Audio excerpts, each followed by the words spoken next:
Sucesso não ocorre por acaso. É simples, mas não é fácil. O que eu vou discutir com você hoje é a diferença que faz a diferença entre um indivíduo bem-sucedido e um indivíduo que batalha e não consegue o que quer na vida. Para fazermos isso, eu vou começar definindo o que é sucesso. Sucesso é conseguir o que você quer, o que é diferente de felicidade. Felicidade é querer o que você conseguiu. Para você ser feliz, você não precisa de mais nada. É só aceitar o que você tem. Isso não lhe impede de continuar almejando outras coisas na vida. Só que, infelizmente, as pessoas, de um modo geral, confundem sucesso com felicidade. E a história vai mais ou menos assim. Quando eu crescer, quando eu passar no vestibular, quando eu me casar, quando eu me divorciar. E o indivíduo passa pela vida igual um gato passa por um telhado de zinco quente. Só sente o calorzinho. Nesse programa, eu não vou lhe ensinar a ser feliz. É só você aceitar o que você tem. Mas eu vou lhe ensinar como conseguir o que você quer. E isto é uma ciência.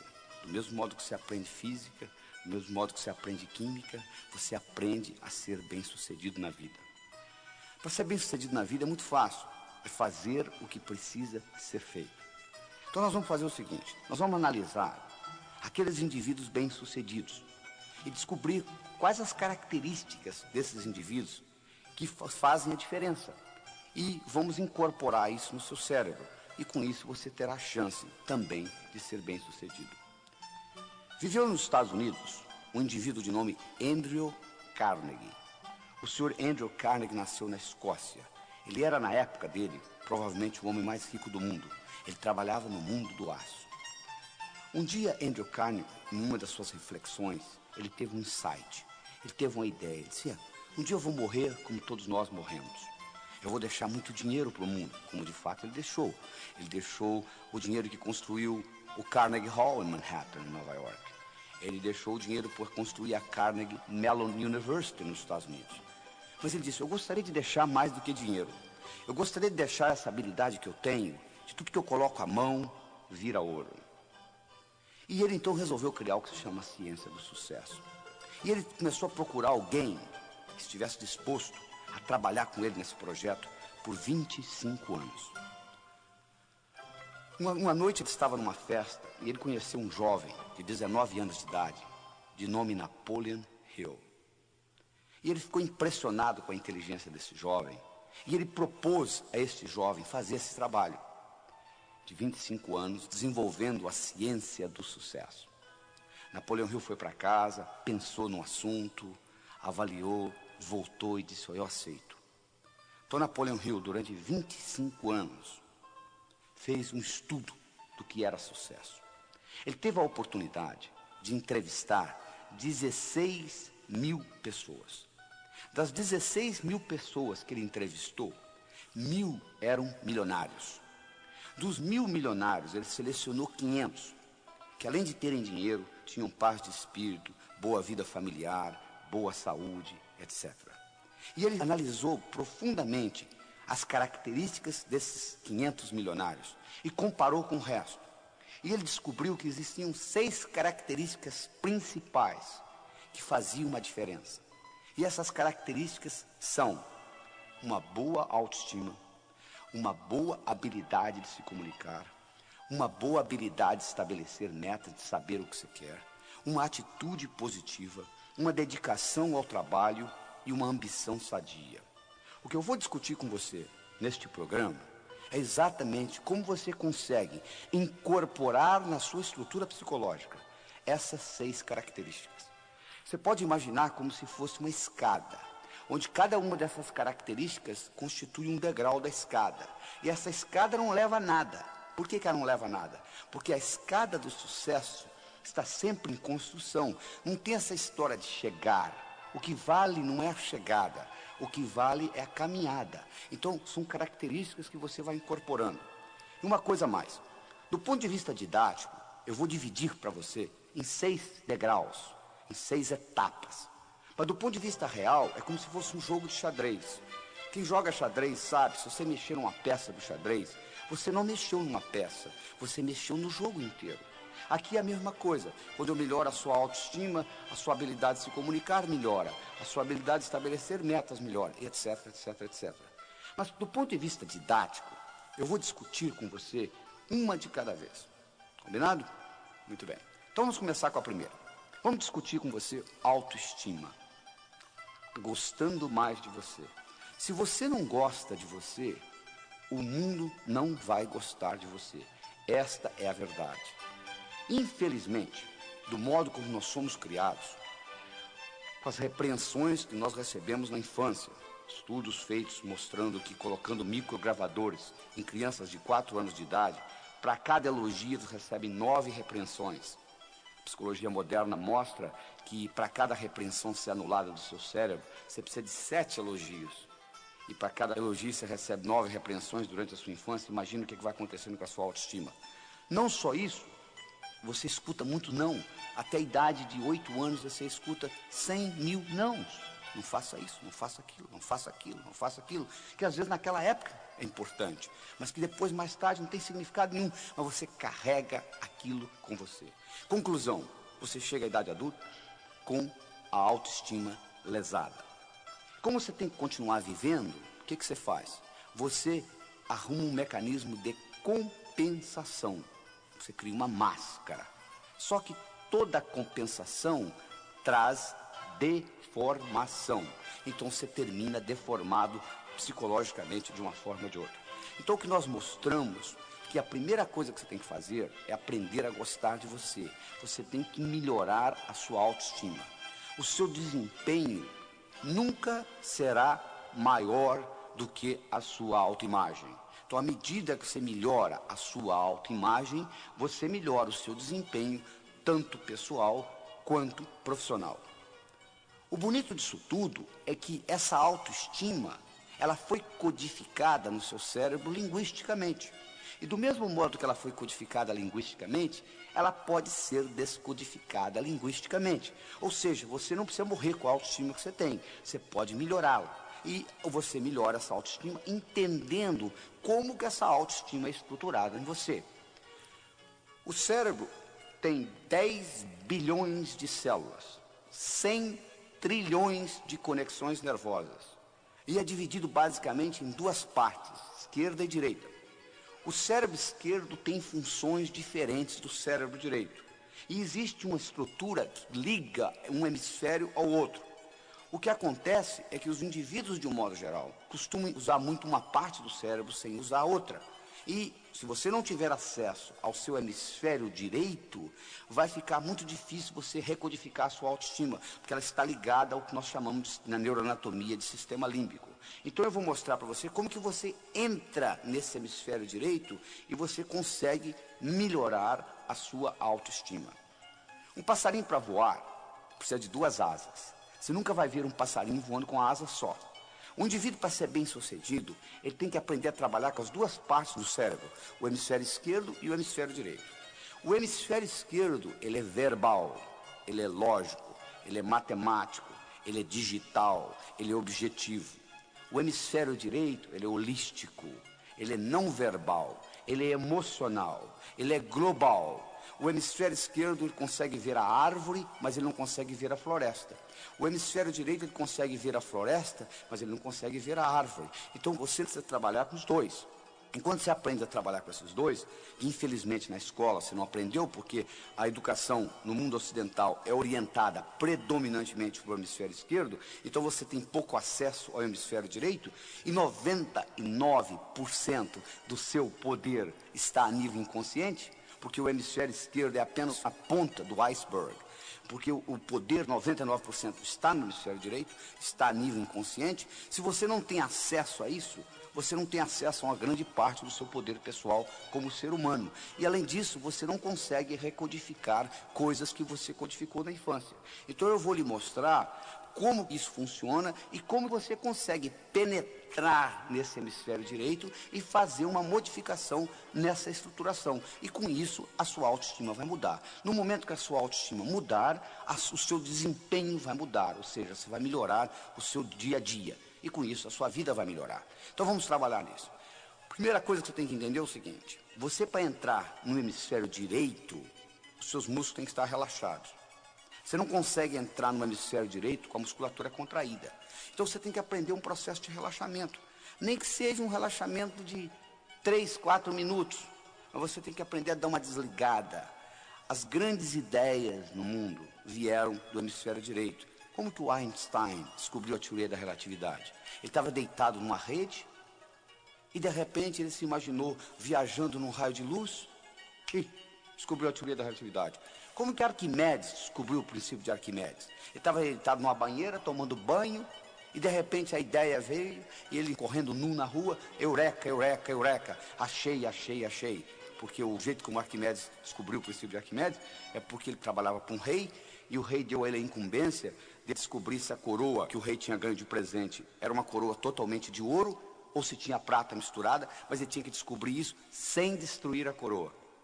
E ele levou essa ideia para a banheira, ele tomando banho, de repente ele descobriu como que ele conseguiria fazer isso sem destruir a coroa. E daí veio o princípio de Arquimedes. Mas o que eu estou querendo dizer é o seguinte: as grandes ideias vêm desse hemisfério direito. E você geralmente tem que estar num processo de relaxamento para que você penetre nessa parte do seu inconsciente que representa 99% do seu poder.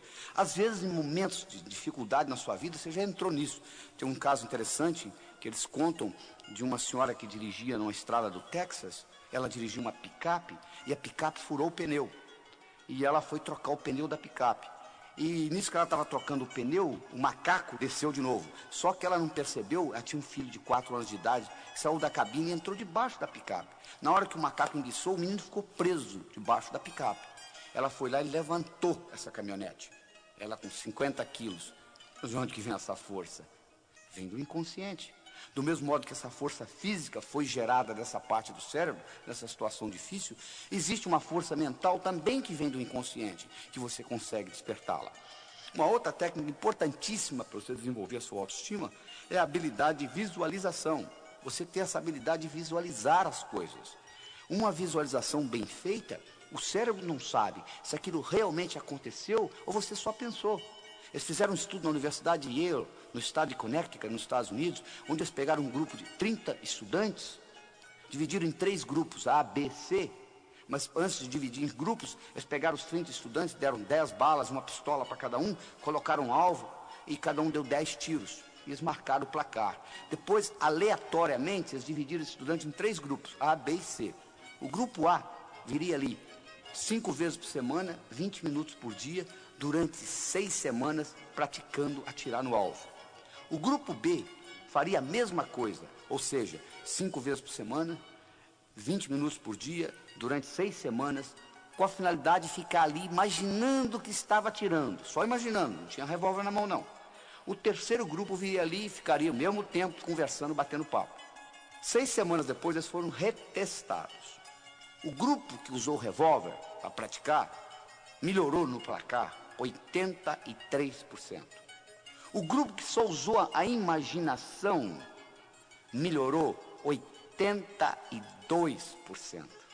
O grupo que não usou nada, nem o revólver, nem a imaginação, não melhorou absolutamente nada. Provando que o revólver era nada mais, nada menos, um instrumento para você imaginar, para você focalizar a sua mente. Olha o poder da visualização, é impressionante. E isso não é ensinado na escola. Você pode modificar muita coisa dentro de você à medida que você aprende a visualizar. O processo simples que eu ensino é o seguinte: você pega uma maçã na mão esquerda, uma laranja na mão direita, coloca na altura dos seus olhos, fecha os olhos, imagina a laranja e a maçã. Se você tem dificuldade, você abre os olhos, dá uma coladinha, torna a fechar, e com isso você vai começando a treinar, que é uma habilidade que você tem que treinar. A outra coisa importante para você desenvolver a sua autoestima é você sorrir. Existe uma conexão entre a musculatura da boca e o cérebro, e na hora que você sorri, se você estiver sorrindo mesmo forçado, libera um hormônio chamado beta-endorfina, e esse hormônio lhe faz bem. As pessoas que sorriem mais, de um modo geral, vivem mais. Você pode ir num lobby de um hotel, fica na saída de um elevador, quando sai um casal, por exemplo, você vai ver que o homem sai de cara feia, a mulher sai sorrindo. Você sabe que as mulheres vivem 8 anos e meio a mais do que os homens. Então, o sorriso é muito importante para facilitar a sua autoestima. Outra coisa importantíssima para desenvolver sua autoestima é você entender que semelhante atrai semelhante. Se você abrir a torneira da sua cozinha, sai água. A água vai para o esgoto. O esgoto vai para o rio vai para o mar. Água vai para a água. Ódio vai para quem tem ódio. Amor vai para quem tem amor. Não é verdade? Sucesso vai para quem tem sucesso. Não é verdade? Sucesso vai para quem tem sucesso. Então é importante, de vez em quando, você parar e você começar a analisar o seguinte: quais foram os grandes sucessos que eu tive na minha vida? O que eu fiz até hoje de importante? E no momento que você começa a se concentrar naquilo que você fez de importante, você vai perceber o seguinte, que trazendo aquela imagem para o seu cérebro de sucesso, aquilo vai atrair mais sucesso. Interessante, né? Aquilo vai atrair mais sucesso. Semelhantes atrai semelhantes. Outra coisa importante para você desenvolver a sua autoestima é você ter essa habilidade de entender que falha faz parte do processo. Como é que você aprendeu a andar? Você levantou, caiu, levantou, caiu, levantou, caiu, até que um dia você andou, não é verdade? Então, tudo que você vai fazer na vida, entre a sua realidade e a sua visão, vai ter etapas. Essas etapas, às vezes você não vai fazê-las certas da primeira vez. Mas não existe o errado, existem etapas. Conta-se que uma vez um amigo do Thomas Edison estava conversando com ele e disse: "Ô Thomas, eu não entendo o que você faz. Você já testou 10.000 substâncias e elas não funcionaram para você criar essa lâmpada incandescente que você está criando. Por que você não desiste? Já errou 10.000 vezes." Thomas Edison: "Não, você está enganado. Eu não errei 10.000 vezes. Eu excluí 10.000 coisas que não funcionam. Ou seja, eu usei isso como etapa." A outra coisa importante para você desenvolver a sua autoestima é você ter a habilidade de doar-se. Fazer coisa independente de dinheiro. Fazer coisa pelo prazer de fazê-la. Eu não tenho nada contra o dinheiro. Eu trabalho nisso, com livro de prosperidade, etc. Mas eu acho que você tem que fazer as coisas na vida, às vezes, independente do interesse financeiro. Só pelo prazer de manifestar aquilo no universo. E aquilo lhe dá uma satisfação tão grande que você desenvolve a sua autoimagem com isso. Outra característica importante do desenvolvimento da autoestima é o seguinte: se você vive em terreiro de peru, não espere voar com águias. É verdade? Se você vive em terreiro de peru, não espere voar com águias. Se os seus amigos são amigos negativos, que puxam você para baixo, é muito difícil você deslanchar na vida. Já é difícil nadar contra a correnteza, principalmente com peso no pescoço.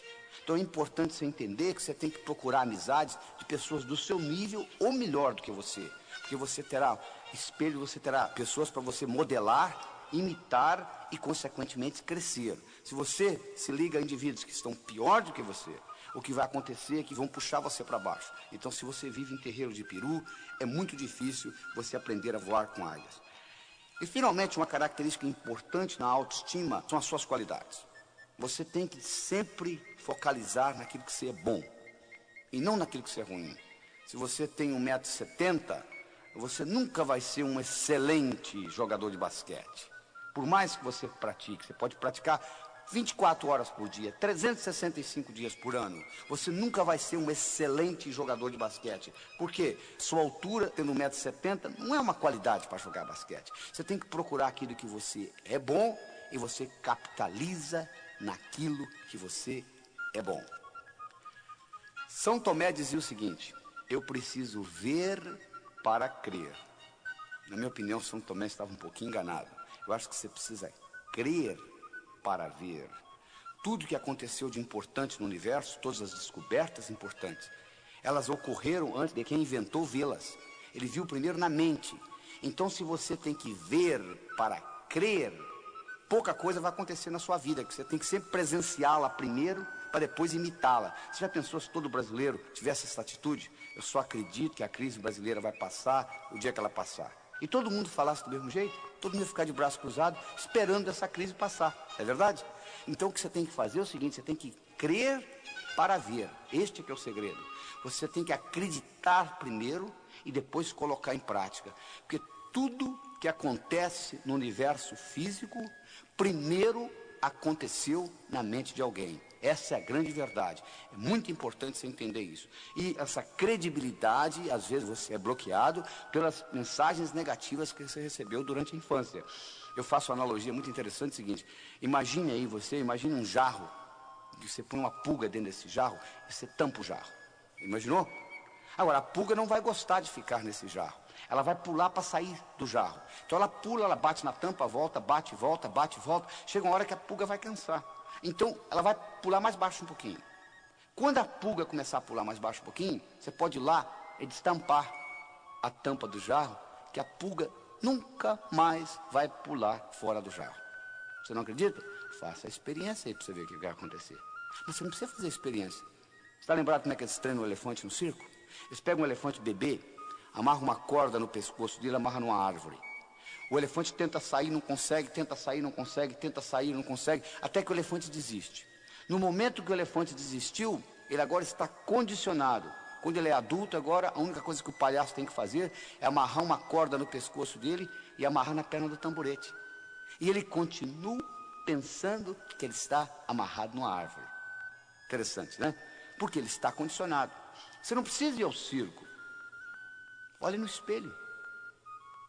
É verdade. Tem muita coisa que você foi condicionado que hoje está obsoleto. Quando você tinha 7 anos de idade, sua mãe disse: não atravesse a rua sozinho. Perfeitamente. Quando você tinha 7 anos, aquilo era importante. Agora já não é tão importante. Agora você tem que atravessar sozinho. Bom, isso aí você já superou.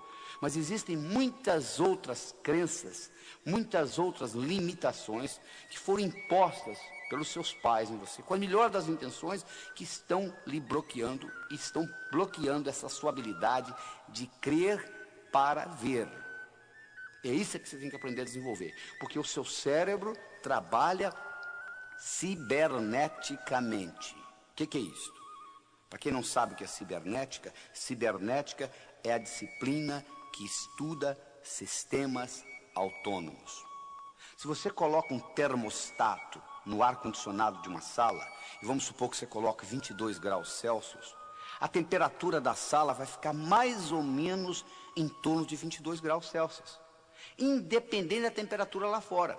E como que isso vai ser feito? Vai ter um sensor que vai detectar a temperatura da sala e vai dizer o ar-condicionado para ligar ou desligar. Então, quando eu coloco um termostato no ar-condicionado de uma sala, eu coloquei inteligência numa máquina. O ar-condicionado passa a pensar em ligar e desligar independente da minha interferência. O seu cérebro funciona do mesmo jeito. Você tem termostatos. Você tem um termostato para dinheiro. Você tem um termostato para saúde. Você tem um termostato para amizades. Você tem um termostato para vida profissional. Você tem um termostato para vida familiar. E você vai obter no seu dia a dia mais ou menos aquilo que você tem no seu termostato. Você quer mudar o seu dia a dia? Mude o seu termostato. Eu tenho uma história interessante do indivíduo, uma história verdadeira nos Estados Unidos. O indivíduo era um corretor de imóveis. Ele vendia imóveis. Era um brilhante, um cara de boa aparência, boa inteligência, boa educação, boa comunicação, conhecia o assunto.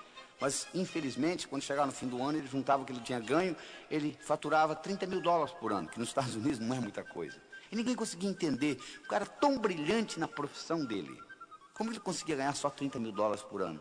Um dia ele foi hipnotizado, e durante a hipnose, descobriu-se que quando ele tinha 7 anos de idade, o pai dele tinha falecido. E a companhia para a qual o pai trabalhava teve uma festa, uma cerimônia, onde ele e a mãe foram convidados. E nessa cerimônia, o presidente da companhia fez um discurso e homenageou o falecido pai dele, dizendo o quanto tinha sido trabalhador, honesto, dedicado. E chamou ele e a mãe ao palco e deu para eles um envelope. E a mãe abriu o envelope e dentro do envelope tinha um cheque de $30 mil, que correspondia ao seguro de vida do pai. E aquele menino com 7 anos de idade, olhando aquilo, fez a seguinte decisão: um homem honesto, trabalhador, decidido, vale $30 mil por ano. Só que ele completou por ano. Agora, na idade adulta, ele agora trabalhando, ele faturava $30 mil por ano. Trazido de volta da hipnose. E usando essa tecnologia que eu estou discutindo aqui com vocês, ele reestruturou essa crença. Ele modificou essa percepção de realidade. No mês seguinte, ele dobrou o que ganhava. No mês seguinte ele triplicou e assim por diante. Um ano depois, esse mesmo indivíduo faturava $1 milhão por ano, levantando a mesma hora que ele sempre levantou, indo dormir a mesma hora que ele sempre foi dormir, fazendo o que ele sabia fazer, vender imóveis. O que mudou? Nada. O que mudou foi o termostato dentro dele. Ou seja, o termostato para dinheiro mudou na vida dele. Então é como se você tivesse com letras invisíveis escritas na sua testa o quanto você vale. Está escrito aqui que você vale $10 mil na sua testa invisivelmente. O universo vai entregar $10 mil. Está escrito aqui que você merece um bom relacionamento. Você vai encontrar um bom relacionamento. Então o segredo está em você ficar certo por dentro. E aí você vai ficar certo por fora. Não tem nada errado com o universo. O universo é um lugar abundante, paradoxal, feito para todo mundo ganhar. Só que você tem que estar certo. Porque se você não estiver certo, você muda de emprego, você muda de cidade, você muda de país. Você já percebeu que quando você muda de uma empresa para outra, o outro patrão, depois de 5, 6 meses, começa a parecer igual aquele antigo? Por quê? Você levou os seus problemas com você. Porque o indivíduo diz assim, se eu pudesse mudar dessa cidade para outra, eu resolveria o meu problema. Não, você não resolveria. Você não resolveria porque quando você muda, você leva você com você. Esse aqui é o problema.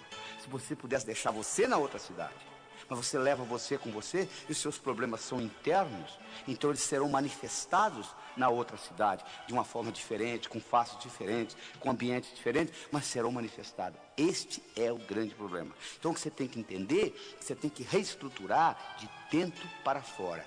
Essa é que é a solução.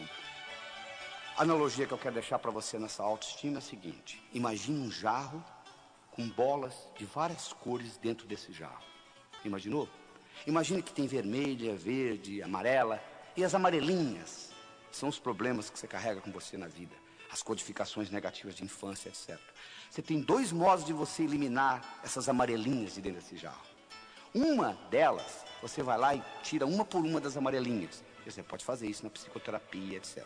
A outra é você começar a colocar bolas vermelhas, verdes, bolas de outras cores dentro desse jarro, sob pressão, e automaticamente as amarelinhas serão eliminadas.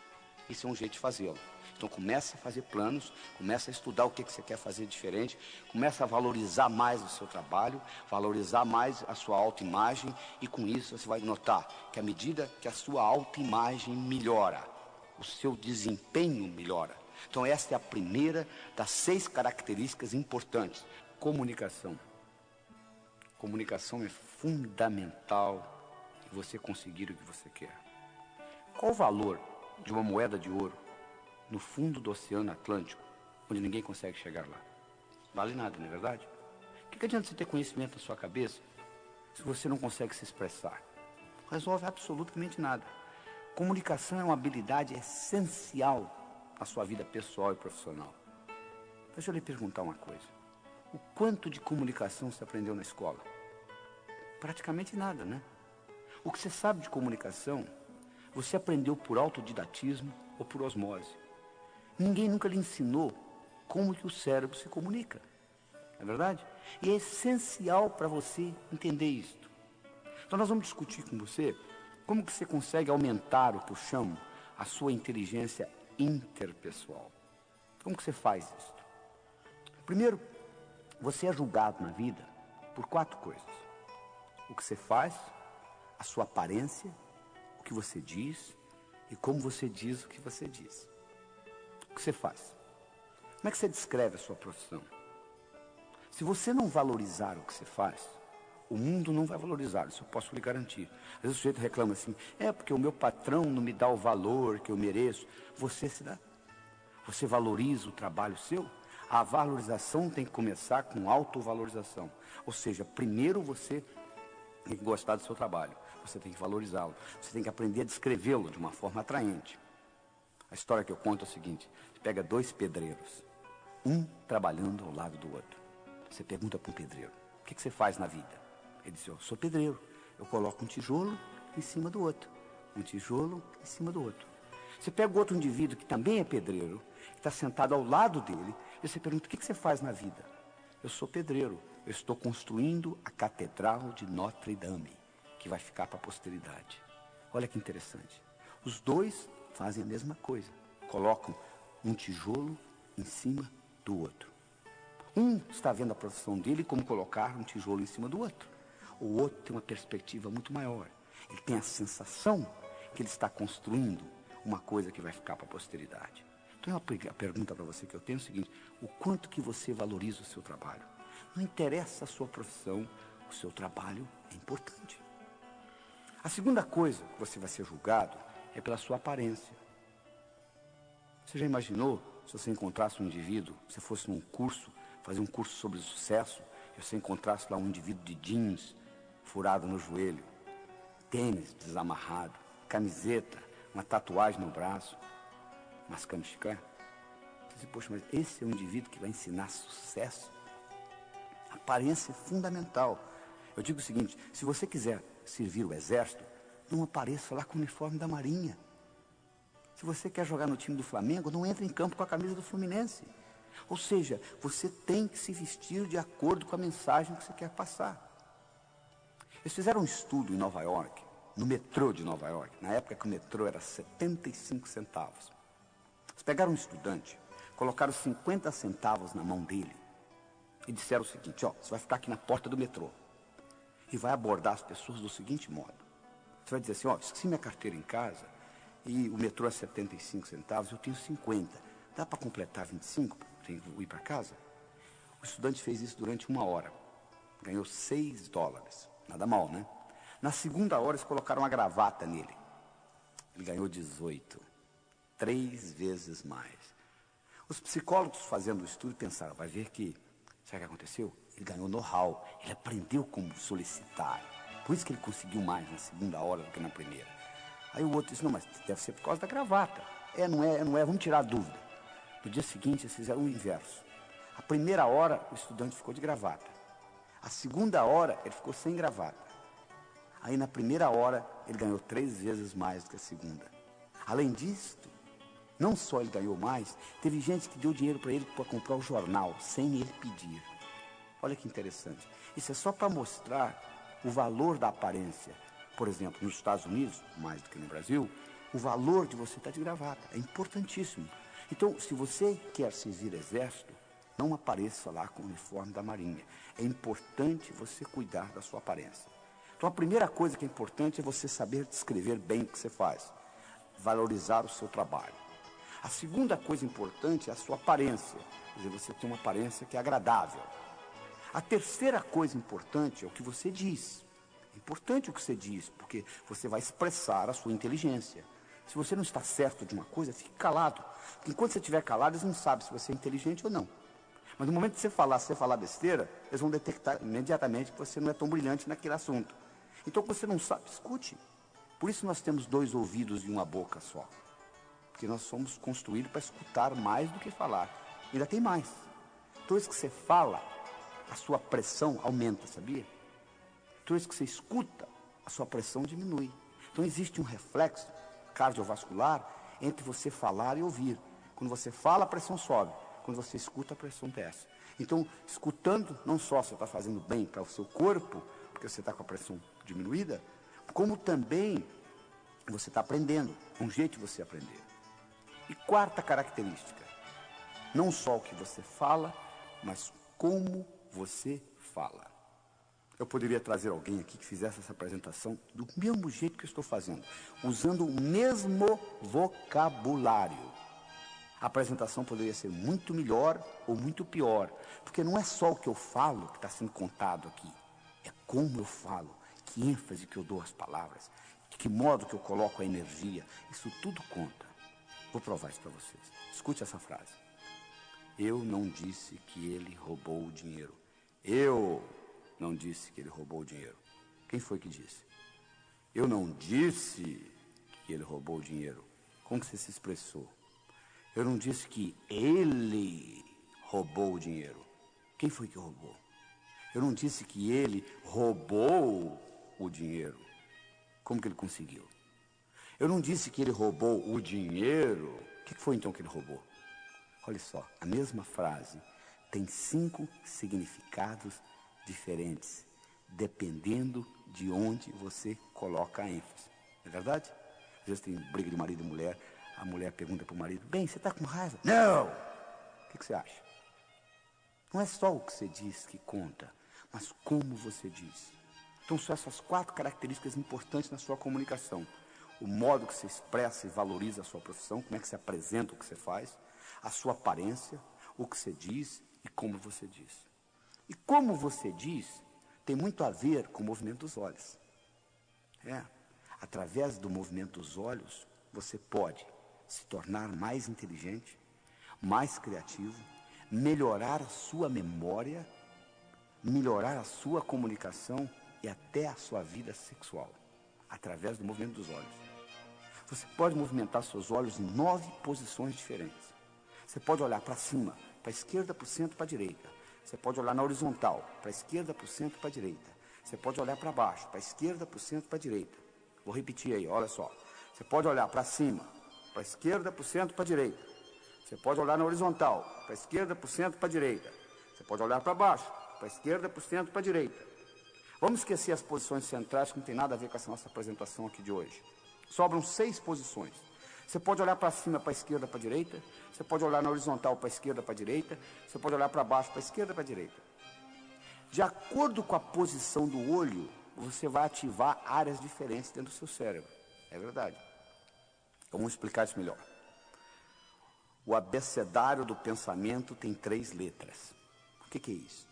É o seguinte: todo pensamento que você tem, por mais simples ou complexo que ele seja, ele pode ser desmembrado em 3 componentes, que eu chamo de letras do pensamento: imagem, som e sentimento. Vou provar isso para você. Recorde alguma coisa agradável que ocorreu no seu passado.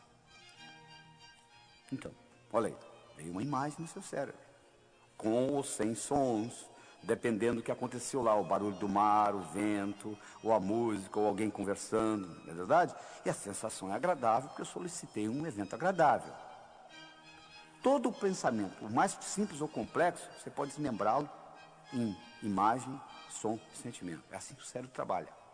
Ora, o interessante é que através do movimento dos olhos, você consegue perceber se a pessoa dentro do cérebro está trabalhando com imagem, com som ou com sentimento, naquele momento. Então, quando eu olho para os seus olhos, eu não sei o que você está pensando, mas eu sei como que você está pensando. Ou seja, com imagem, som ou sentimento. Olha que interessante. Se você olha para cima, você está trabalhando com imagens dentro do seu cérebro. Vou fazer um teste, olha só. Qual foi a cor da blusa ou da camisa que você usou antes de ontem? Tente recordar da cor da blusa ou da camisa que você usou antes de ontem. Você percebe, olha como é que seu olho subiu, olha aí, que interessante. Na hora que você faz essa pergunta para o seu cérebro, você percebe que seu olho sobe. Sobe por quê? Porque você vai ter acesso à cor da camisa através de imagem. Então o seu olho vai subir. Se o seu olho sobe para a esquerda, você está lembrando coisas que você já sabe. Se o seu olho sobe para a direita, você está criando coisas novas no seu cérebro. Presta atenção nisso que eu vou falar. Pense num elefante roxo, de cauda vermelha e orelhas amarelas. Elefante roxo, de cauda vermelha e orelhas amarelas.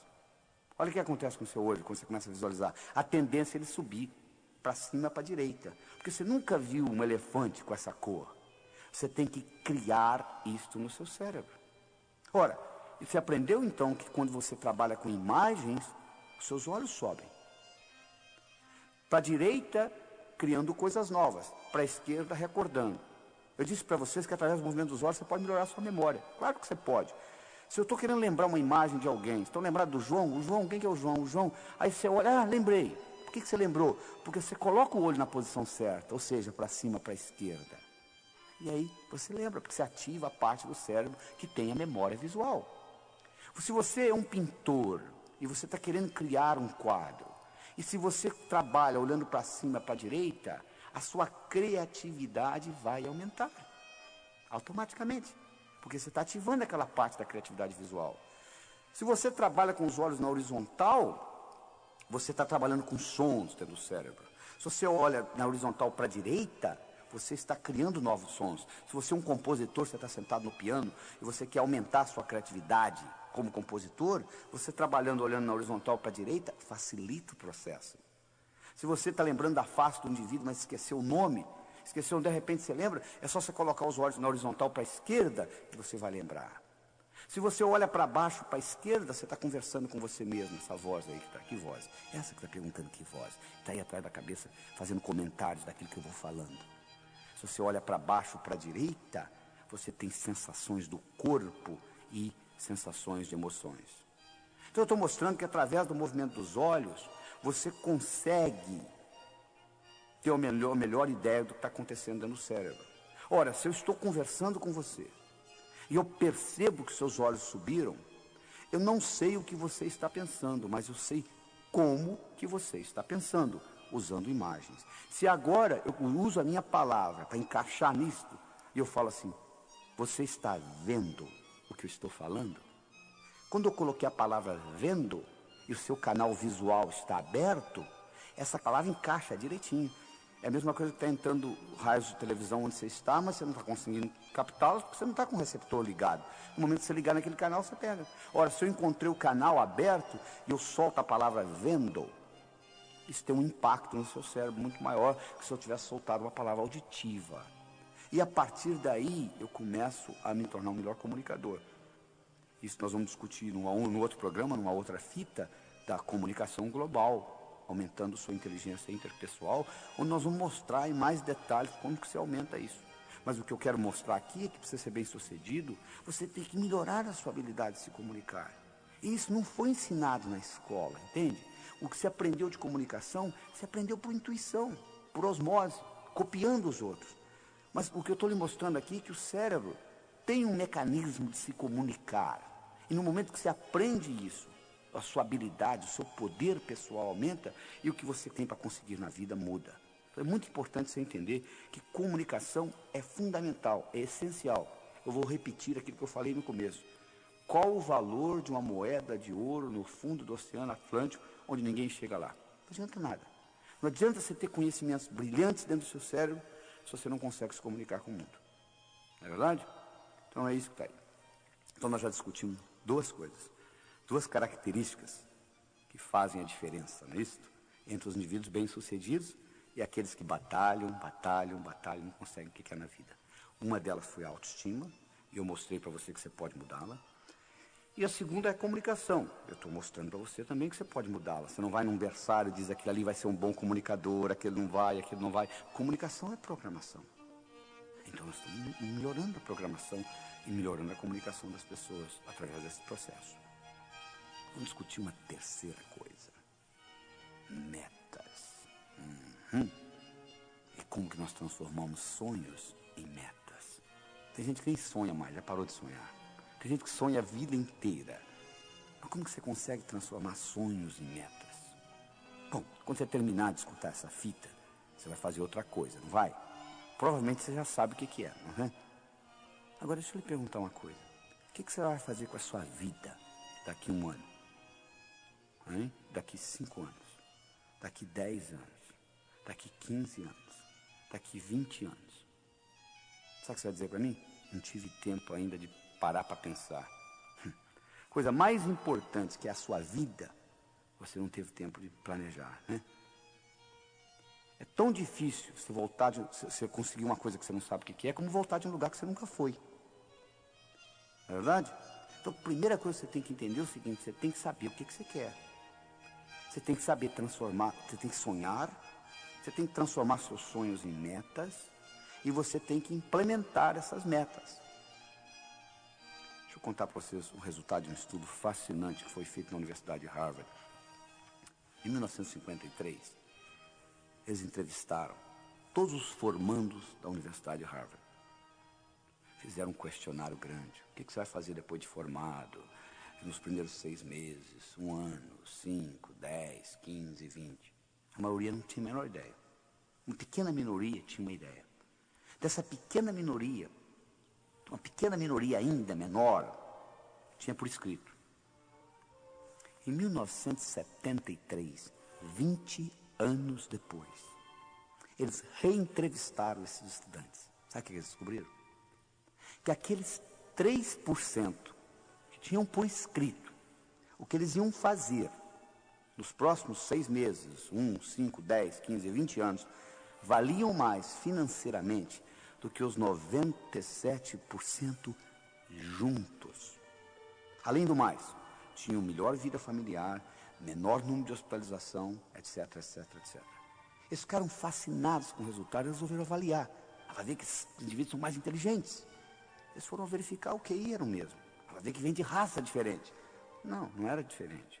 Vai ver que é o background, de que família que veio. Não era. A única diferença que fazia a diferença é que aqueles indivíduos tinham por escrito o que eles iam fazer nos próximos 6 meses, 1, 5, 10, 15, 20. Você tem por escrito? Não, né?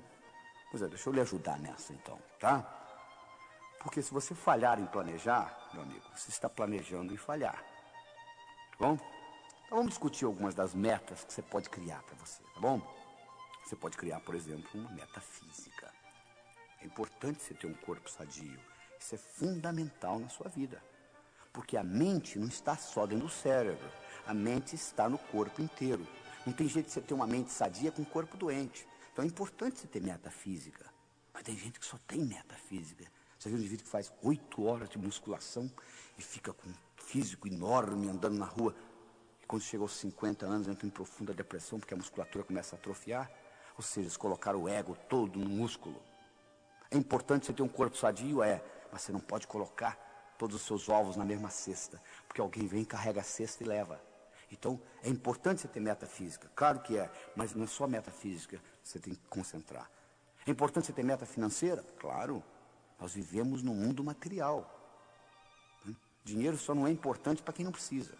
Porque você precisando, ele é importante. É importante você ter dinheiro. Porque aí você vai se preocupar com coisas mais importantes na vida. Mas enquanto você não tiver dinheiro, dinheiro vai ser uma coisa importante para você. É importante você ter meta financeira. Mas você já percebeu que tem gente que só tem meta financeira? É capaz de matar os outros para ganhar dinheiro? Então, é um desequilíbrio. A terceira coisa importante é, tem gente que só tem meta espiritual. É importante você ter meta espiritual? Claro que é. Nós vivemos num mundo material. Eu tenho pessoas que vêm aos meus cursos assim, doutor Laí, o senhor ensina viagem astral? Eu falo, meu amigo, você não aprendeu ainda a viver aqui, como é que você quer viajar? Primeiro aprenda a viver o que você vem fazer aqui. Depois da sua morte, você vai viajar astralmente, 24 horas por dia, tempo integral, poxa. Aprenda primeiro a viver o dia a dia. Aprenda a respeitar os outros. Aprenda a ter seu esquema. Aprenda a produzir. Aprenda a fazer as coisas com excelência, para você não ficar repetindo nada. Primeiro você aprende isto. Depois você vai pensar em viajar astralmente. Porque você veio aqui para viver uma vida material também. Você não pode só ficar com metas espirituais. Tem gente que só tem meta social. Qual é a próxima festa que eu vou? Qual é a próxima festa? Qual é a próxima festa? É importante você ter uma vida social, mas se você fica só nisso que está aí, fica muito difícil. É importante você ter uma vida profissional, uma meta profissional. Fundamental. Mas se você só tem meta profissional, você infarta aos 40, não sabe por quê. Os seus filhos crescem, você nem tem oportunidade de brincar com eles. Então você tem que equilibrar tudo isso. É importante você ter uma meta familiar. Nossos filhos são muito importantes. Tão importantes quanto a gente. Nem mais, nem menos. Importante você entender isso. Nos Estados Unidos existe uma síndrome chamada síndrome do ninho vazio. O que é isso? É a mãe de família que se dedica a vida inteira aos filhos. Faz mais nada, só se dedicando aos filhos. Os filhos crescem, vão embora como nós fomos, e elas entram em profunda depressão. Por quê? Colocaram todos os ovos numa mesma cesta. A cesta foi embora. É importante você ter uma meta familiar? Mas faça outras coisas além de cuidar de filhos. Porque os filhos vão crescer, vão embora. E você vai ficar. Então é importante que você tenha outras atividades, outros interesses na vida. Fundamental que você entenda isso. Fundamental. A outra meta que você tem que equilibrar é a meta mental. Tem gente que eu conheço que conhece a enciclopédia britânica de capa a capa. Você pergunta, você fez alguma coisa com esse conhecimento? Por enquanto, nada. O que adianta, então? Sir Francis Bacon dizia, conhecimento é poder. Na minha opinião, ele estava enganado. Conhecimento é poder em potencial. Conhecimento só se torna poder quando passa do campo do pensar para o campo do agir. É importante você ter meta mental? Mas só planejar não adianta. Você tem que colocar em prática. E para colocar em prática, um dos grandes segredos é o seguinte: como que eu transformo um sonho numa meta? Você, para transformar um sonho numa meta, a primeira coisa que você tem que fazer é colocar uma data. Tudo aquilo que você coloca na categoria de algum dia não vai acontecer. Aquele livro que você comprou há 4 anos atrás, que está lá na sua prateleira empoeirado, você diz assim: algum dia eu vou lê-lo. Você percebeu que você nunca achou tempo para lê-lo? Por quê? Você colocou na categoria de algum dia. O seu cérebro diz: tá bom, o dia que algum dia chegar, a gente lê. A gente vai ler. Mas acontece que não existe algum dia no calendário. Você quer que uma coisa ocorra na sua vida? Coloca uma data. Coloca uma data, porque na hora que você falasse assim: até o fim da semana que vem eu vou ler esse livro, o seu cérebro acharia tempo para ler o livro. Como você colocou na categoria de algum dia, não vai acontecer. Tem gente que diz assim: pois é, algum dia eu vou abrir a minha própria empresa. Coloque uma data. Coloque uma data nisto. Eu me lembro, em 1980, eu era diretor executivo da Ciba Geigy nos Estados Unidos. Em 1989, eu resolvi sair da companhia. Eu decidi que eu ia sair da companhia no dia 31 de dezembro de 1989. Dia 6 de julho, que era dia do meu aniversário, de 89, eu declarei internacionalmente para todas as companhias que eu viajava no mundo inteiro pela Ciba Geigy, eu declarei o seguinte: no dia 31 de dezembro estarei saindo da companhia. E espalhei para todo mundo, para não ter jeito. Quando chegou o dia 31 de dezembro, eu não tinha escolha, eu tinha que sair mesmo, porque senão minha moral ia ficar muito baixa, porque eu tinha falado para todo mundo que eu ia sair. Eu determinei uma data, saí no dia 31 e criei minha própria companhia. Se eu tivesse dito: algum dia eu vou sair da companhia, eu estaria até hoje trabalhando para eles. Então é importante você aprender a transformar os seus sonhos em metas. Deixa eu lhe dar outras características importantes com relação a metas. Primeiro, meu amigo, a meta tem que ser sua. Por que você está estudando medicina? Porque o papai gosta. Então manda seu pai fazer o vestibular de medicina se ele gosta tanto. Você tem que fazer uma coisa que seja sua. Entende? Você goste.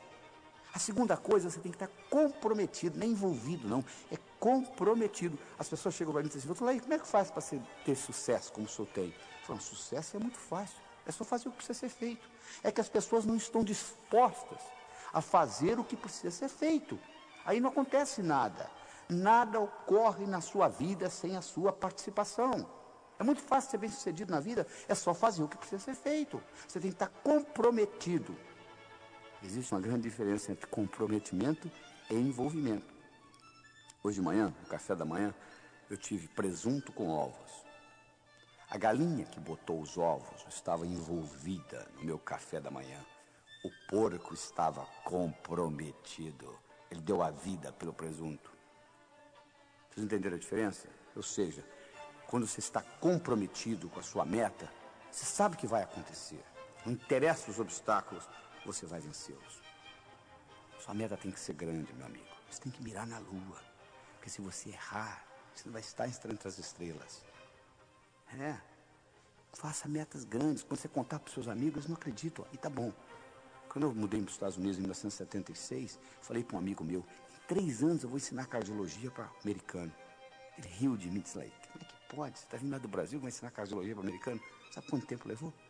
8 meses. Eu dei a minha primeira apresentação em Washington, D.C. para 400 cardiologistas.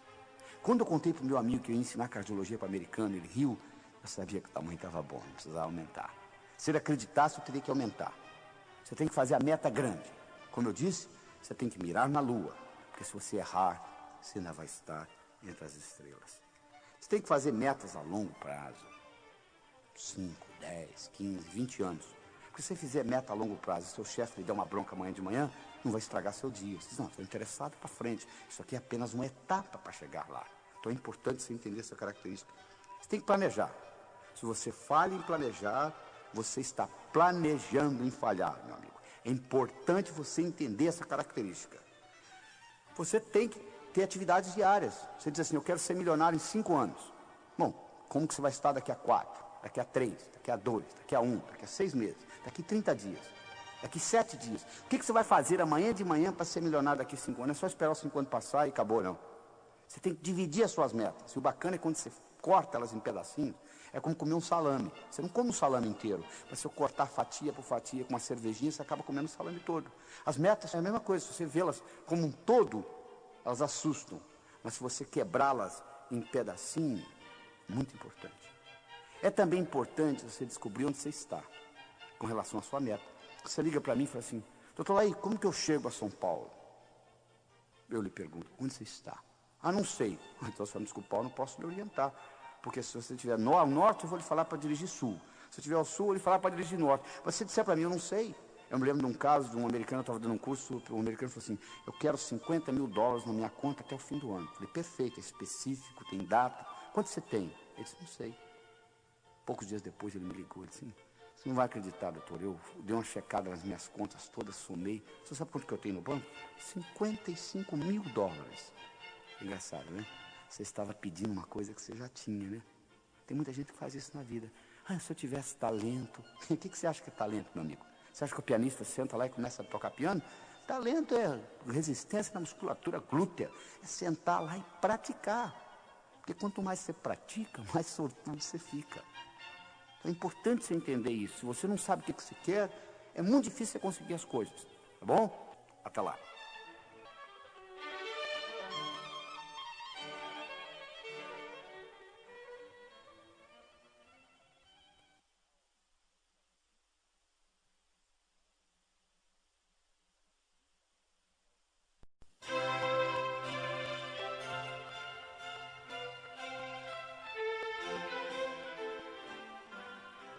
Pois é, então, vamos continuar a nossa discussão sobre sucesso, né? Já discutimos com vocês autoestima, discutimos comunicação e discutimos a habilidade de estabelecer metas. Muito importante, metas, né? É importante também se focalizar naquilo que você quer, não naquilo que você não quer. As pessoas, de modo geral, ficam focalizadas, não querem. Você pergunta para a pessoa, o que você quer na vida? Bom, eu não quero câncer, não quero pobreza. Não estou perguntando o que você não quer. Quero saber o que você quer. Se você se concentra naquilo que você não quer, ao invés de se concentrar naquilo que você quer, é como se você estivesse dirigindo um carro, olhando pelo retrovisor. Você sabe de onde você está vindo, mas você não sabe para onde você está indo. Vou repetir esta, tá? Se você se concentra naquilo que você não quer, ao invés de se concentrar naquilo que você quer, é como se você estivesse dirigindo um carro, olhando pelo retrovisor. Você sabe de onde você está vindo, você não sabe para onde você está indo. Esse é o problema. Muito bem. Nós agora vamos discutir a quarta característica do que Napoleon Hill encontrou naqueles 500 milionários. E essa característica é a atitude. A atitude que você tem com relação às coisas. Se eu lhe apresento um copo pela metade de água, você pode vê-lo metade cheio ou metade vazio. O copo está pela metade. Você pode enfatizar no que tem ou no que está faltando. Os indivíduos bem-sucedidos, de um modo geral, eles têm a tendência de ter o foco naquilo que tem, não naquilo que está faltando. Ou seja, eles têm uma atitude positiva. Para você entender isso bem, você tem que entender que o que conta não é o que acontece, mas sim como você responde ao que acontece. Isso é que conta. É importante você entender isso. Deixa eu dar um exemplo pessoal meu para você entender melhor. Meu pai faleceu quando eu tinha 16 anos de idade. Ele faleceu no dia 12 de abril. Eu tenho uma filha de 11 anos, de nome Christine, e ela nasceu no dia 12 de abril. E eu ficava naquele dilema, quando chegava o dia de aniversário dela, eu ficava naquele dilema. Eu devo ficar triste porque é aniversário de morte do meu pai, ou devo ficar alegre porque é aniversário de nascimento da minha filha? Eu tinha aquele dilema comigo. Um dia eu voltando do cinema com a mãe dela, e ela me perguntou, quando foi? Que mês que seu pai faleceu? Eu falei, abril. Que dia? 12. Ela falou, não é interessante? O seu pai faleceu no mesmo dia que a Cristina nasceu? Você nunca tinha falado isso? Eu falei, é. Foi interessante. Você perdeu uma pessoa que você gostava tanto e Deus lhe entregou de volta uma pessoa que você ama tanto. Na mesma data, 12 de abril. Pom. Alguma coisa aconteceu no meu cérebro. A data não mudou. Meu pai continuou falecendo no dia 12 de abril, minha filha continuou nascendo no dia 12 de abril. Mas o modo como eu passei a interpretar o aniversário dela mudou totalmente. Então, o que conta na sua vida não é o que acontece, mas sim como você responde ao que acontece. E para você entender isso melhor, eu vou introduzir uma nova palavra no seu vocabulário. É a palavra paradigma. O que é paradigma? Paradigma é o modo como nós percebemos o mundo. É a água para o peixe. O paradigma nos explica que nós estamos dentro de uma borda e como nós somos bem-sucedidos nesses limites. Vou dar um exemplo. Se você é do sexo masculino e você vai numa piscina um domingo de manhã e tira a sua camisa, não tem nada demais você mostrar o mamilo, porque você é do sexo masculino. Mas uma pessoa do sexo feminino e você vai numa piscina no domingo de manhã, você tira o sutiã e fica topless, vai ser um absurdo. Como que pode? Mas qual o problema? Por que o mamilo masculino pode ser mostrado e o mamilo feminino não pode? Se você vai na floresta amazônica, uma índia daquela está com o mamilo de fora, nem sabe o que é isso. É o paradigma. Nesse paradigma que nós vivemos, o mamilo feminino é para ser guardado. E o mamilo masculino pode ser mostrado na piscina. Isso é puramente um paradigma. Eu me lembro quando eu trabalhava no hospital de Methodist em Houston, eu atendi uma princesa da Arábia Saudita, ela tinha uma cardiopatia congênita, eu fui médico dela por várias semanas, e durante todas essas semanas, ela não me permitiu ver o rosto dela. Ela ficava com o rosto tampado. Por quê? Lá no país dela, o paradigma é cobrir a face. Isso é que é importante, porque era o paradigma, então ela não mostrava. Então você tem que entender o seguinte, que você vive por normas, regras, atitudes, e que essas normas, essas regras podem ser mudadas. E no momento que você muda o paradigma, você muda o significado da coisa. E outras coisas acontecem. Se você pegar um peixe que nunca saiu da água, o peixe ele não sabe que tem água. Ele não sabe o que é não ser água. Porque ele sempre viveu na água. Então um peixe na água que nunca saiu da água não sabe que tem água. Ele vive na água, então faz parte dele. Nós vivemos em paradigmas. Se você vai, por exemplo, no Alasca, um esquimó visitando o outro, na primeira noite, ele oferece a mulher dele para o amigo que vem visitá-lo, para o anfitrião. Você vai na Arábia Saudita, uma mulher casada não pode olhar para o olho de outro homem, porque é adultério. Onde está certo? No Alasca ou na Arábia Saudita? Depende do paradigma. O que não dá certo é você sair do Alasca e querer usar esse paradigma na Arábia Saudita. Eles vão lhe cortar a mão e outras coisas.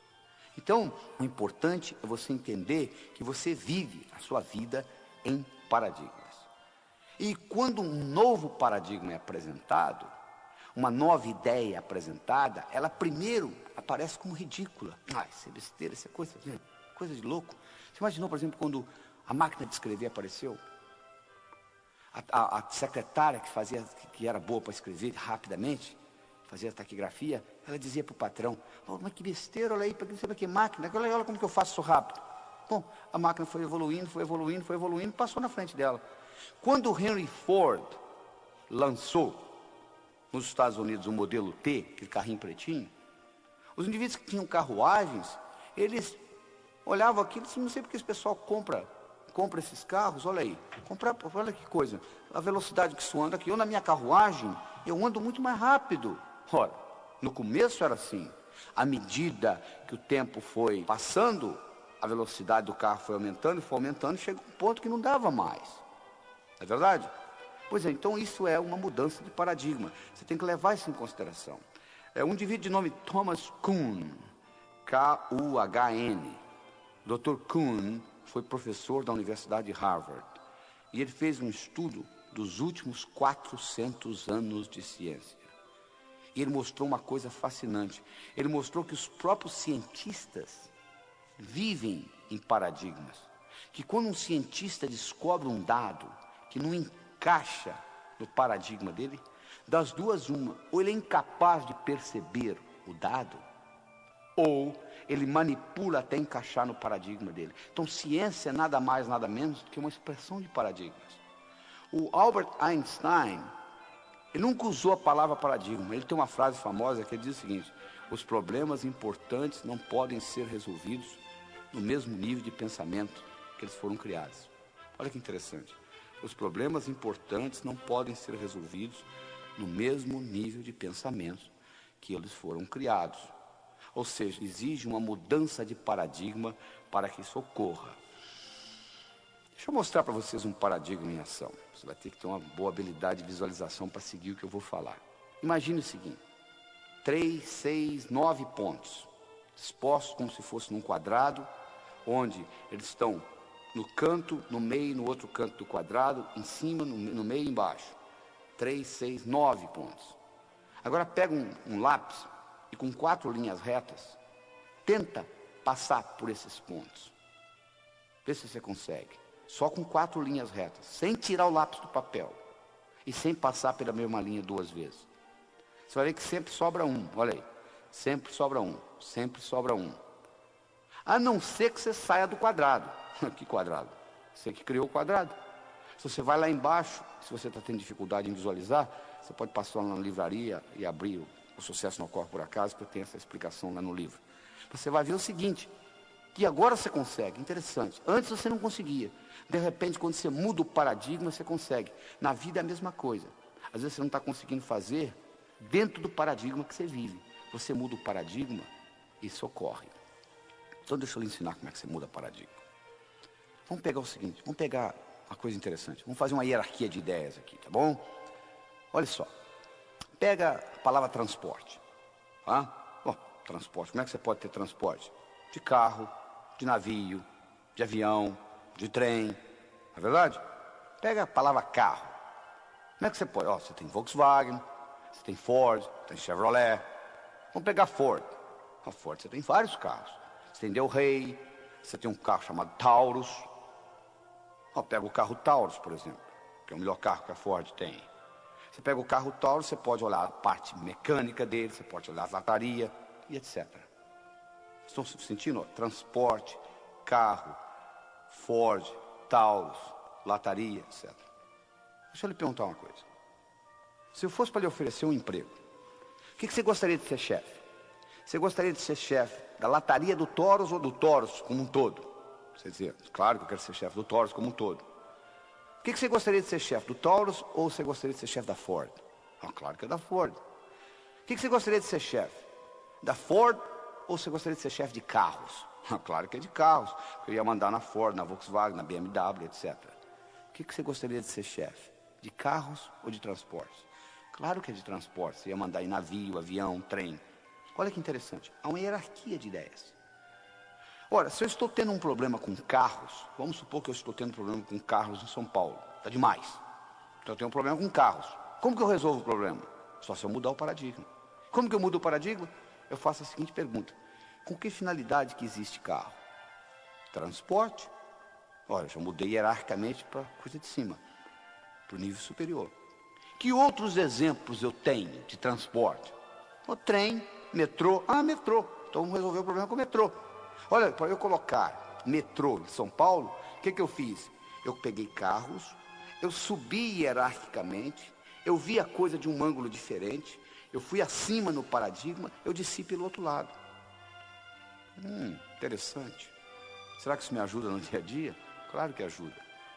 Observe esta. Você está brigando com a sua esposa, discutindo com ela sobre a educação dos seus filhos. E vocês estão naquela discussão ferrenha.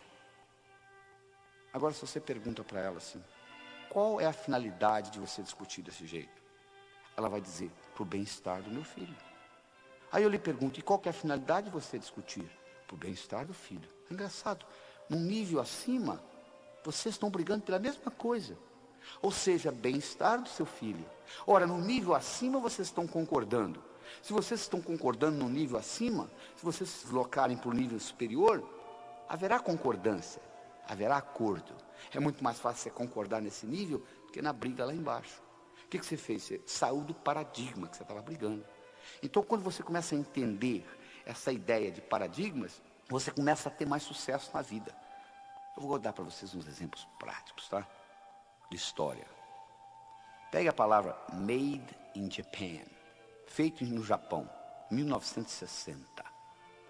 feito no Japão em 1960. Barato, copiado, baixa categoria. Made in Japan, 1990. Feito no Japão nos anos 90. Alta qualidade, caro, né? Olha como é que mudou o paradigma japonês. Em 30 anos mudou tudo. Hoje, quando você fala de uma coisa japonesa, é alta qualidade, é alta sofisticação, é alta tecnologia. Houve uma mudança de paradigmas. É verdade? Vamos pegar, por exemplo, o seguinte. Vamos imaginar que eu estivesse conversando com você há 20 anos atrás, tá? E eu lhe fizesse a seguinte pergunta. Qual é o país no mundo que vai continuar dominando o mundo de relógios? Você diria sem nenhuma hesitação: Suíça. Vem fazendo isso há 50, vai continuar fazendo isso há 50, não é verdade? A Suíça, em 1979, ela tinha 65 mil suíços trabalhando no mundo de relógios. Em 1982, 3 anos depois, ela tinha 15 mil suíços. 50 mil suíços foram mandados embora. Sabe por quê? Porque o relógio eletrônico foi lançado no mercado pelos japoneses, a Seiko, e pelos americanos, Texas Instruments. A Suíça controlava o mundo de relógio, enquanto o relógio era mecânico. Quando o relógio eletrônico foi lançado, houve uma mudança de paradigmas no mundo de relógios. Sabe qual a ironia do destino? Sabe quem inventou o relógio eletrônico? Esse que você deve estar usando aí, que é usado a bateria, 99% das pessoas usam hoje. Sabe quem inventou o relógio eletrônico? Não foram os japoneses, nem tampouco os americanos. Quem inventou o relógio eletrônico foi um suíço. Ele apresentou para os diretores, eles falaram: que relógio?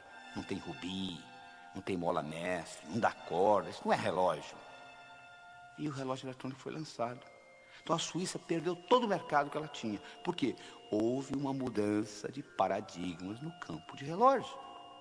Quando o Henry Ford lançou nos Estados Unidos o modelo T, que é aquele carrinho pretinho, bonitinho, né? Sabe o que as fábricas de carruagens fizeram? Aumentaram produtividade, fizeram a roda mais leve, diminuíram o preço.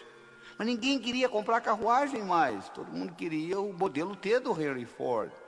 Hoje, se eu lhe der uma carruagem de presente, você mora numa zona metropolitana, você vai dizer: não, muito obrigado, não quero, não tenho, só mal na minha garagem dá para parar meu carro, eu não tenho lugar para colocar o cavalo. Mas custava caríssimo a carruagem antes da mudança de paradigmas no transporte. O que eu quero dizer para você é o seguinte: o mundo está mudando, as coisas mudam. A única coisa constante da agora para frente é mudança. E você tem que acompanhar esse processo de mudança. Você tem que entender o seguinte, presta bem atenção no que eu vou falar. Sucesso no passado não garante sucesso no futuro. As fábricas de carruagem faturavam horrores, até que foi lançado o modelo T. Não interessa, só porque você faturou no passado, você vai continuar faturando no futuro. Houve uma mudança de paradigma. E você, para mudar a sua atitude com relação ao seu trabalho, com relação à sua vida pessoal, você tem que mudar, porque se mudar a regra do jogo, muda tudo. Vou dar mais um exemplo para vocês interessante. Um indivíduo que ganhou o Prêmio Nobel de Economia, o nome dele é Herbert Simon. O Herbert Simon fez uma coisa fascinante. Ele fez o seguinte: ele pegou 2 tabuleiros de xadrez, colocou uma separação entre os dois. De um lado, ele montou um jogo de xadrez em progresso. Do outro lado, ele colocou um mestre em xadrez. E ele explicou a regra do jogo: o seguinte: eu vou levantar essa separação e você vai ter 30 segundos para dar uma olhada no jogo. E você vai reproduzir do seu lado esse jogo. Combinado? Combinado. 1, 2, e ele levantou, o sujeito deu uma olhada, 30 segundos, e baixou, o cara montou. Impressionante. Montava com uma precisão de até 80%. Eles pegaram indivíduos que sabiam mexer com as peças, mas não eram grandes jogadores de xadrez. Fizeram o mesmo estudo. Colocaram o indivíduo lá de lado e disse: vou levantar 30 segundos, dá uma olhada, reproduza no seu tabuleiro. Reproduziram. Precisão, 30%. Quase que aleatório. Aí eles bolaram o seguinte: vamos fazer o seguinte, vamos criar um tabuleiro onde não tem um jogo de xadrez em progresso. Aleatoriamente, pelo computador, nós vamos colocar as peças, ou seja, vão ter 2 bispos na mesma diagonal, etc., que contradizem a regra do xadrez. Chamaram o mestre de xadrez de novo, colocaram de lá, 1, 2, e levantaram, fecharam. Chamaram o indivíduo que estava começando a jogar xadrez. Sabe quem ganhou dessa vez? O principiante. Por quê? Porque no momento que levantou a separação, o mestre xadrez, sabe o que ele fazia? Ele começou, mas como é que pode dois bispos na mesma diagonal? Quer dizer, ele se distraía com a história, todo aquele know-how que ele tinha do jogo de xadrez desapareceu, porque mudou a regra do jogo. Na sua vida, meu amigo, a regra do jogo está mudando toda hora. Se você é fixo, se você não tem jogo de cintura, se você não sabe se adaptar à mudança de mercado, à mudança de paradigma, você vai dançar, não tem jeito, você não vai conseguir ser bem sucedido. É importante que você entenda o seguinte: agora para frente, a única coisa constante é a mudança. Só para você ter uma ideia, o volume de informação no mundo dobra a cada 4 anos. A partir do ano 2000 vai dobrar a cada 20 meses. Então, o acúmulo é muito grande, a mudança é muito grande. A única coisa que você tem que ter é essa flexibilidade no aprender. A única vantagem que você tem hoje com relação ao seu competidor é a habilidade de aprender mais rápido. Não sobrou mais nada. É a sua habilidade de aprender mais rápido. E para fazer isso, você tem que entender esse aspecto de paradigma. Você tem que entender que o verdadeiro ato de descoberta consiste não em achar novas terras, mas vê-las com novos olhos. É isso que você tem que entender. Você tem que entender que onde houver mudança de paradigma, há um aumento de possibilidades. Houve uma época que o paradigma era de que o mundo era chato, não é verdade? Até que Nicolau Copérnico veio e disse: não, o mundo não é chato, o mundo é redondo, ele provou isso matematicamente. Mas quando o mundo era chato, a possibilidade de uma viagem de volta ao mundo seria impossível. Como você vai fazer uma viagem de volta ao mundo chato? Quando o conceito mudou para o mundo redondo, a viagem de volta ao mundo, que era uma coisa impossível, passou a ser possível. Exatamente na sua vida, igualzinho. O que hoje é impossível na sua vida é impossível por causa do paradigma que você vive. Então deixa eu lhe dar uma pergunta que você vai levar para casa e vai guardar com você, que é uma das perguntas mais importantes que eu acho. É o seguinte: escreva ela num papel e coloca perto do espelho do banheiro. Quando você vai escovar dente de manhã, você olha para ela. A pergunta é a seguinte: o que hoje é impossível na minha vida, mas que se fosse possível, mudaria fundamentalmente o modo como eu vivo? Vou repetir. O que hoje é impossível na minha vida, mas que se fosse possível, mudaria fundamentalmente o modo como eu vivo. Essa pergunta vai lhe permitir desencadear novas atitudes na sua vida. E desencadeando novas atitudes, você vai incorporar novas tecnologias e novos modos de pensar. Porque Mark Twain tinha um ditado que eu acho que é fascinante. Ele diz o seguinte: se o único instrumento que você tem é um martelo, todo problema você pensa que é prego. Não é verdade? Tem gente que tem uma tecnologia, diz: deixa comigo que eu resolvo. Mas só tem isso, porque eu faço isso há 15 anos, porque eu tenho 15 anos de experiência nessa empresa. E eu vou analisar. Eu disse: não, meu amigo, você não tem 15 anos de experiência. Você tem 1 ano 15 vezes, é totalmente diferente. Você aprendeu no primeiro ano e repetiu 14. Para ter 15 anos de experiência, você tem que estar constantemente mudando a sua ferramenta. Se essa única ferramenta que você tem é um martelo, todo problema na empresa você vai pensar que é prego. Então é importante você entender que essa mudança de paradigma é fundamental. E nessa mudança, quando você responde essa pergunta, o que é hoje impossível na minha vida, mas que se fosse possível, mudaria fundamentalmente o modo como eu vivo, e vem a resposta, você tem que em seguida fazer uma segunda pergunta. E se eu implementasse desse jeito, como que seria? Você tem que fazer uma certa antecipação dentro da sua cabeça. Olha só, você vai concordar comigo. Se você anda, você tem que ver metros na sua frente, senão você bate. Se você dirige um carro, você tem que ver quarteirões na sua frente, senão você bate. Você está dirigindo um carro a 70 km por hora, passa uma pessoa correndo na frente, não dá tempo de você parar. Se você pilota um avião a 1000 km por hora, você tem que ver milhas na sua frente, senão você bate. Se aparecer um obstáculo a 500 metros, você já bateu.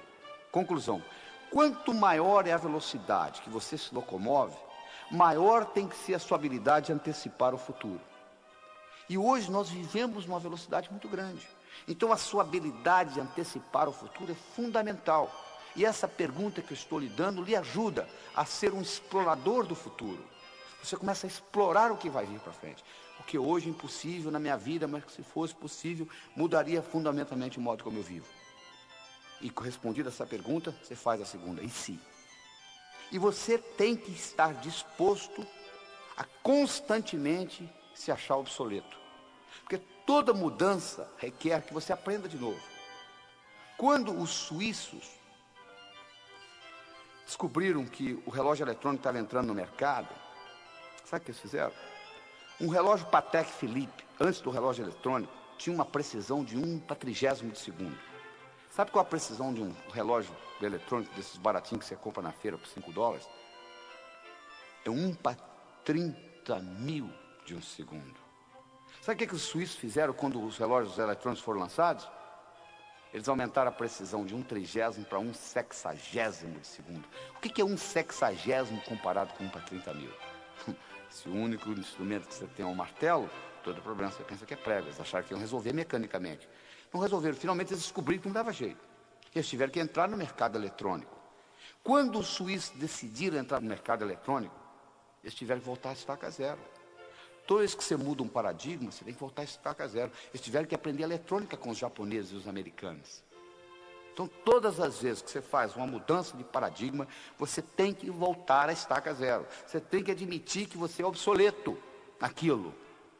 É importante você entender isso. O único jeito de você crescer, você diz, eu estou obsoleto nisso, deixa eu aprender com quem sabe. Mas tem gente que é arrogante. A arrogância é cegueira cognitiva. Há, por exemplo, uma grande mudança de paradigmas no mercado, por exemplo, de gerenciamento.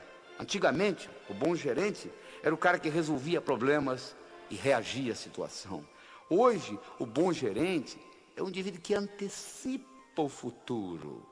Ele questiona o que está para vir e ele identifica oportunidades. É para isso que você ganha, para identificar oportunidades. Isso é importante você entender. E outra coisa importante de você mudar o paradigma é você entender. Existe uma metáfora criada por Paul Cordes e Dodd Lynch nos Estados Unidos, onde eles fazem uma comparação seguinte, que você pode viver a sua vida em 3 tipos de estratégias diferentes. Você pode ser uma carpa, um tubarão ou um golfinho.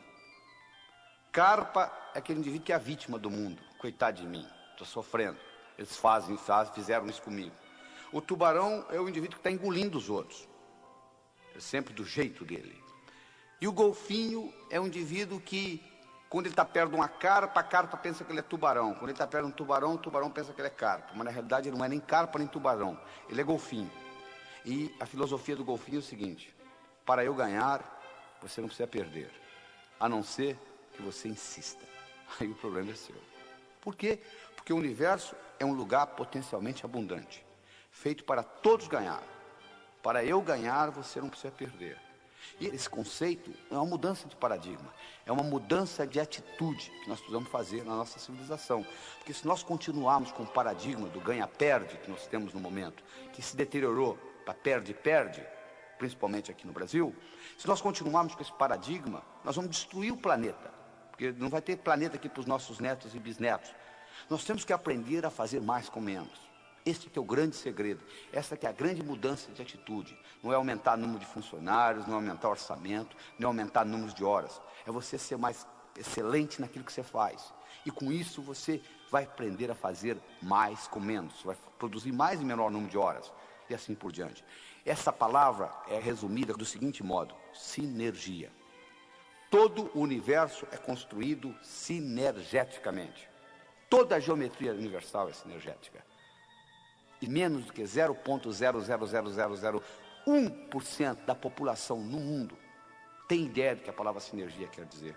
E sinergia quer dizer o seguinte: o todo é maior que a soma das partes.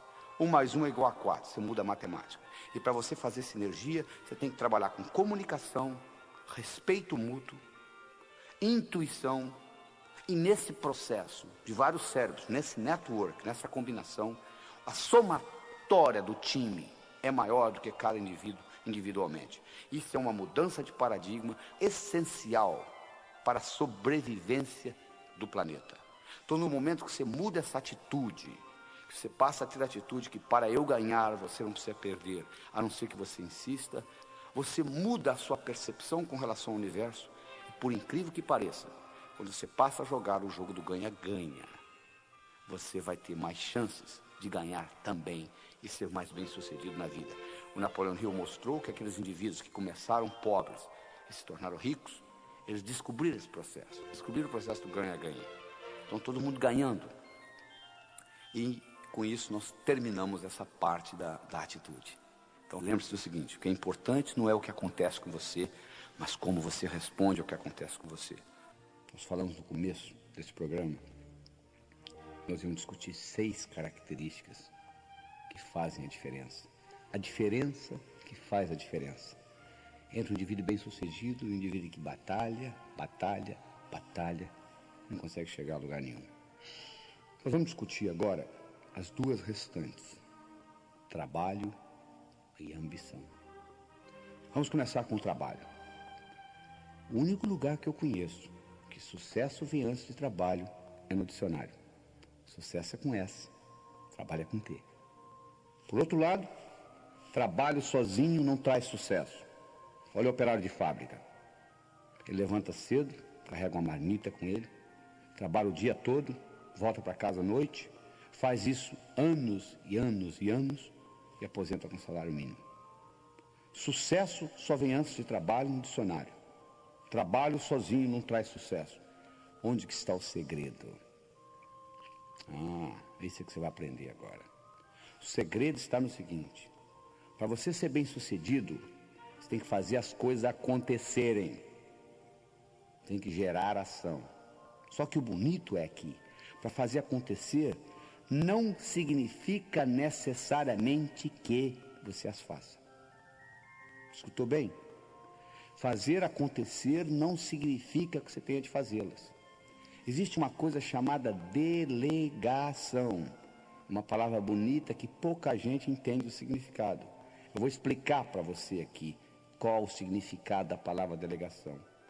Delegação significa o seguinte: eu vou solicitar a alguém fazer no meu lugar, alguém este que eu sei de antemão que vai fazer pior do que eu faço. Eu já sei de antemão. E vou solicitar por 2 razões. Primeiro, porque eu, delegando, vai me dar tempo livre para fazer outras coisas mais importantes. E segundo, tão importante quanto a primeira, eu vou dar ao outro indivíduo a oportunidade de crescer. Você chegou onde você chegou na sua profissão porque alguém delegou alguma coisa, alguém deixou você fazer antes de você estar bom naquilo. Então, quando eu delego alguma coisa para alguém, de antemão eu sei que a pessoa vai fazer pior do que eu. Mas mesmo assim eu delego. Eu delego porque eu dou a ela a oportunidade de melhorar. E ao mesmo tempo eu me libero para poder fazer as coisas mais importantes. É importante você entender isso. Porque o que realmente dá resultado no mundo é você ter ideias abstratas e implementá-las. Quanto mais abstrata for a sua ideia e implementada, que ter só ideia também não adianta, mais rendimento você vai ter. Se eu tiver uma ideia sobre transportes, vai gerar mais dinheiro do que se eu tiver uma ideia sobre carros. Que vai me dar mais dinheiro se eu tiver uma ideia sobre Ford. Que vai me dar mais dinheiro se eu tiver uma ideia sobre Del Rey. Que vai me dar mais dinheiro do que se eu tiver uma ideia sobre rodas do Del Rey. Então, quanto mais abstrata, mais hierarquicamente superior for a ideia e implementada, mais rendimento ela vai ter. E quando eu crio uma ideia muito grande, eu não tenho condições de implementá-la sozinho. Eu preciso de uma equipe, eu preciso de delegação. Eu sei que gente vai fazer errado. Então é importante você entender esta característica. É importante também você entender, se você trabalha para alguém, que o maior erro que um indivíduo pode cometer na vida é pensar que ele trabalha para os outros. Você não trabalha para ninguém, meu amigo. Você pode até ter alguém que lhe dê um salário no fim do mês, alguém que lhe pague uma secretária, que tem um telefone, etc. Mas na realidade, você está sempre trabalhando para você. O Napoleon Hill mostrou, naqueles milionários, aqueles que começaram pobres, foram funcionários e terminaram ricos, todos eles tinham uma característica em comum. Eles trabalhavam como se a empresa fosse deles. Eles economizavam como se a empresa fosse deles. Eles administravam como se a empresa fosse deles. Porque isso estava dando a eles know-how, conhecimento de como administrar uma empresa. E quando eles abriam a deles, eles já tinham essa experiência. Porque o indivíduo, de modo geral, diz assim: não, eu não vou me empenhar nessa empresa porque ela não é minha. O dia que eu tiver a minha, sim. Mas aí você perde a oportunidade de praticar ser dono de empresa. Você pode praticar ser dono de empresa na empresa do outro. Gastar como se fosse sua, economizar como se fosse sua, administrar como se fosse sua. E com isso, você está pegando know-how, para administrar a empresa. É importante você entender isso. O maior erro que você pode cometer é pensar que você trabalha para os outros. Você não está trabalhando para ninguém. Você está sempre trabalhando para você. Esse conceito é fundamental que você entenda nesse mecanismo. A outra coisa importante que você tem que entender em termos de trabalho é o seguinte: existe uma grande diferença entre eficiência e eficácia. Eficiência significa fazer a coisa bem feita. Eficácia significa fazer o que precisa ser feito. Tem indivíduo que passa a vida inteira fazendo bem feito, coisa que não precisa ser feita. Ora, se não precisa ser feito, não há razão de você fazer. Eu acho que todas as vezes que você for fazer alguma coisa que envolva tempo ou dinheiro da sua parte, você tem que parar e questionar. Isto é realmente importante ou não? Se a resposta é não vai perder tempo colocando isso, porque está gastando energia por nada. Tem uma história muito interessante que eu conto, que é o seguinte: nos Estados Unidos é uma sociedade de consumo muito maior que a brasileira. E nos Estados Unidos troca-se aparelho doméstico com muito mais frequência do que aqui, incluindo geladeiras. E se você é mais antigo, se você for visita a sua avó, você vai ver que a geladeira da sua avó, se ela é mais antiga, ela é diferente da sua. Ela tem uma tranca na porta, né? Que as geladeiras mais modernas hoje não têm. Mas essa geladeira, nos Estados Unidos, houve uma situação, uma época, em que aquelas geladeiras eram mudadas, renovadas. Então a geladeira velha ou ia para o junkyard, ou ia para o ferro velho, ou ia para o basement, que é o lugar mais baixo da casa. E as crianças gostam de brincar com aquilo.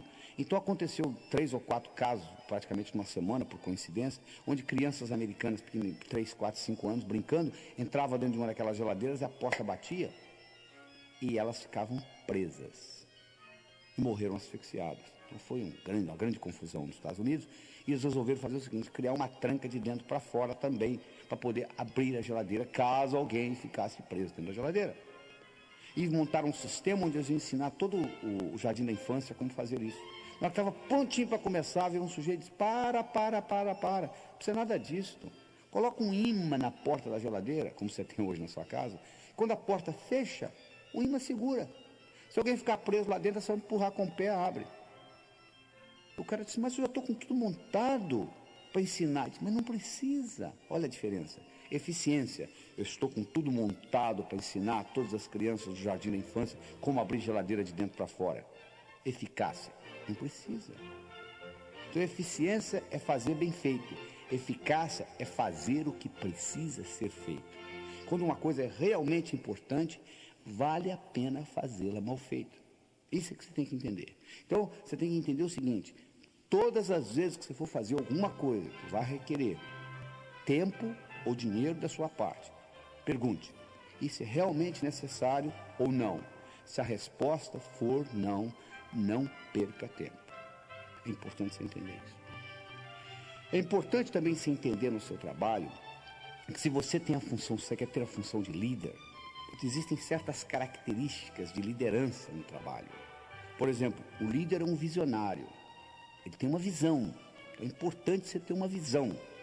E a visão geralmente tem que ser maior do que a instituição. Nunca pode ser uma visão de uma empresa ganhar dinheiro. Pode ser consequência. A empresa está lá para ganhar dinheiro. A empresa tem que ter lucro, senão tem que fechar. Mas não pode ser visão. Visão é importante, uma visão maior para servir a sociedade. E como consequência você ganha dinheiro. O indivíduo, para ser líder, tem que entender de realidade. Ele tem que saber qual que é o mercado. Porque se você não entender do mercado do seu produto, não tem jeito de você ir para frente. Então você tem que levar em consideração isso.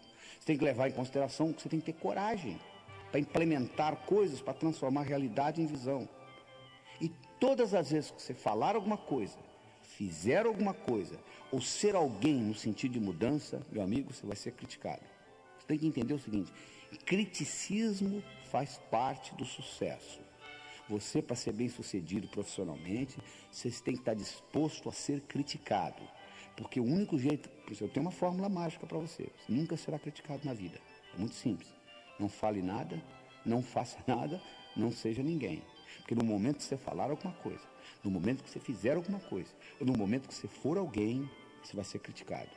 Então, uma das coisas que você tem que treinar bem cedo é o seguinte: eu vou ser criticado. Eu vou ser criticado no meu trabalho, eu vou ser criticado na minha empresa, eu vou ser criticado no meu bairro, se eu fizer alguma coisa diferente. Toda vez que você sair fora do que eu chamo a boiada.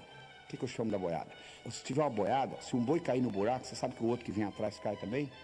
Porque o boi, a única coisa que ele faz é olhar no traseiro do outro. Se um caiu no buraco, o outro cai. O cavalo já não é a mesma coisa. Se um cavalo cair no buraco, o outro não cai. Então, se você faz parte da boiada, ninguém lhe incomoda, porque estão um seguindo o outro. No momento que você saiu fora da boiada, diz: olha, eu tenho uma coisa diferente para lhe mostrar. Imediatamente, criticismo vai começar na sua vida. Faz parte do esquema.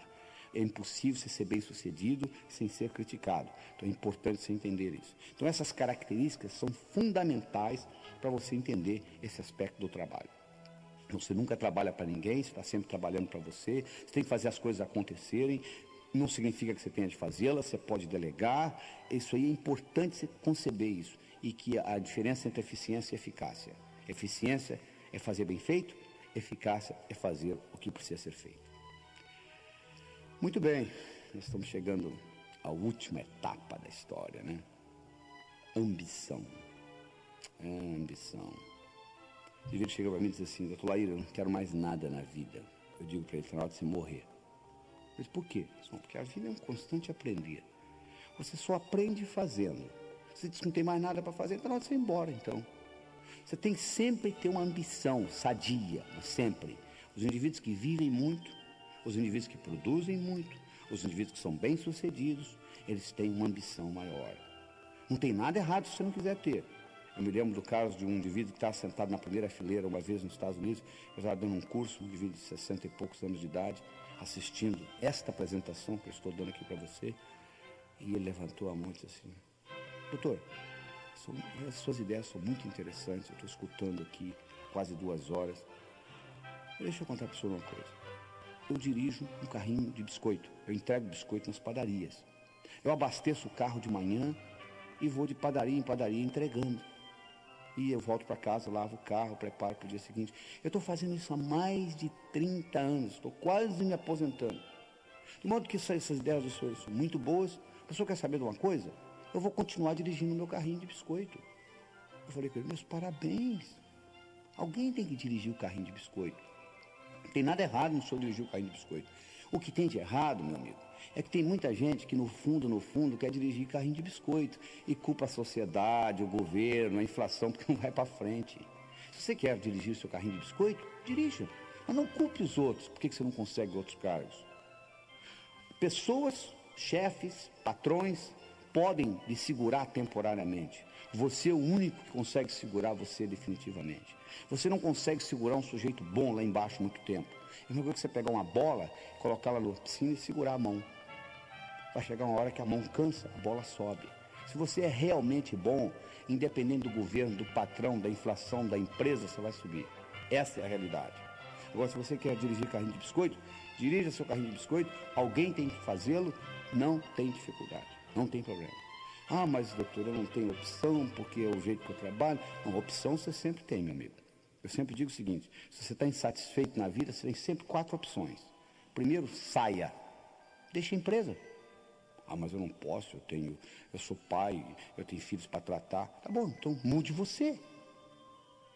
Se adapte à empresa. Ah, mas está muito difícil. Então muda essa empresa, muda o sistema da empresa. Ah, não tenho poder para isso. Então sofra. Faça o que a maioria faz, sofra. Você sempre tem opção, você tem 4, olha só. Você pode sair da empresa, você pode mudar a empresa, você pode mudar você, se adaptar à empresa, ou você pode sofrer. Não fala que você não tem opção não, porque a opção sempre existe. Sempre existe. Agora, se você quiser fazer coisas grandiosas, você tem que ter uma ambição, tem que fazer o impossível. O impossível. Sabe o que é impossível? O impossível é aquilo que ninguém faz até que alguém faça. Isso aqui é impossível. Em 1964, um estudante de medicina inglês de nome Roger Bannister correu pela primeira vez 1 milha em menos de 4 minutos. Até esse evento, era impossível um ser humano correr 1 milha em menos de 4 minutos. Até que Roger Bannister correu. Depois que Roger Bannister correu, nos próximos 12 meses, 19 outros atletas correram. Hoje, um atleta classificado, renome, Correr uma milha em menos de 4 minutos não é nem notícia de jornal. Olha que interessante. Uma coisa que era impossível até 1964, hoje é cotidiano. É um atleta correr uma milha em menos de 4 minutos. Era impossível você fazer uma viagem de Portugal ao Brasil, uma caravela em meses. Hoje você pegar um Concorde, você atravessa o Atlântico em 3 horas. Era impossível isto há 100 anos atrás. Hoje é comum. Então você observa o seguinte, se você partir do princípio que é impossível, você não vai fazer nada. O impossível é aquilo que ninguém faz até que alguém faça. Isso é que é impossível. Então você tem que realmente fazer o impossível. Você tem que fazer coisa que parece que não pode ser feita. E com isso, você vai progredir na vida. Ah, mas doutor, mas o problema é que eu não tenho sorte. Sorte? Não existe sorte, meu amigo. Sorte é quando preparação encontra oportunidade. Isso é que é sorte. Deixa eu contar para vocês a minha história particular. Em 1975, eu morava em Teófilo Otoni, no Nordeste de Minas, e nós tínhamos um grupo de médicos, nós construímos um hospital lá, o Hospital São Lucas. Era uma sexta-feira à tarde, o telefone tocou, de um hotel. Eles disseram, nós temos um hóspede aqui com dor no peito. Dá para o senhor ouvir? Eu falei para o indivíduo, olha, eu estou saindo para um fim de semana longo, chame outro. Mas nós chamamos outros 2 médicos, falaram a mesma coisa. Eu falei, tá bom, estou indo aí. Eu cheguei lá, o indivíduo estava com dor no peito, eu fiz um eletrocardiograma nele, ele estava tendo um infarto. Levei-o para o hospital. Ele não falava português direito. Ele tinha vindo até Teófilo Otoni comprar pedras preciosas que ele vendia nos Estados Unidos. Conversando com ele, ele me perguntou assim, você conhece o meu filho? Eu falei, quem que é seu filho? Ele me falou o nome do filho dele. Eu falei, bom, eu não conheço seu filho pessoalmente, mas eu conheço os trabalhos dele, eu conheço os livros dele, eu conheço as publicações dele. O filho dele era um chefe de pesquisa na Universidade de Harvard, nos Estados Unidos, que é provavelmente a universidade mais sofisticada do mundo. 48 horas depois, o filho dele saiu dos Estados Unidos e veio para o Teófilo Otoni para ajudar a tomar conta do pai. E ficou lá e fez amizade com a gente, falava português bem, porque ele era casado com uma brasileira, etc.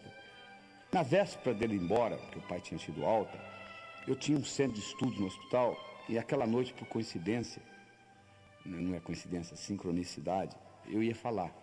Eu ia falar exatamente sobre um assunto de cardiologia, que o filho dele também era cardiologista. Eu ia falar sobre arritmias na fase aguda do infarto. Aí eu pedi permissão aos meus colegas, que tinha cada um uma especialidade diferente, um cirurgião, um ginecologista, um ortopedista, se eu poderia falar no nível do Peter. Eles não iam entender nada, mas o Peter ia ficar extremamente impressionado. E eles falaram, tá bom, vai em frente. Eu dei uma aula no nível do Peter. Quando eu terminei a aula, ele veio para mim e disse assim, Laí, você quer ir embora para Harvard?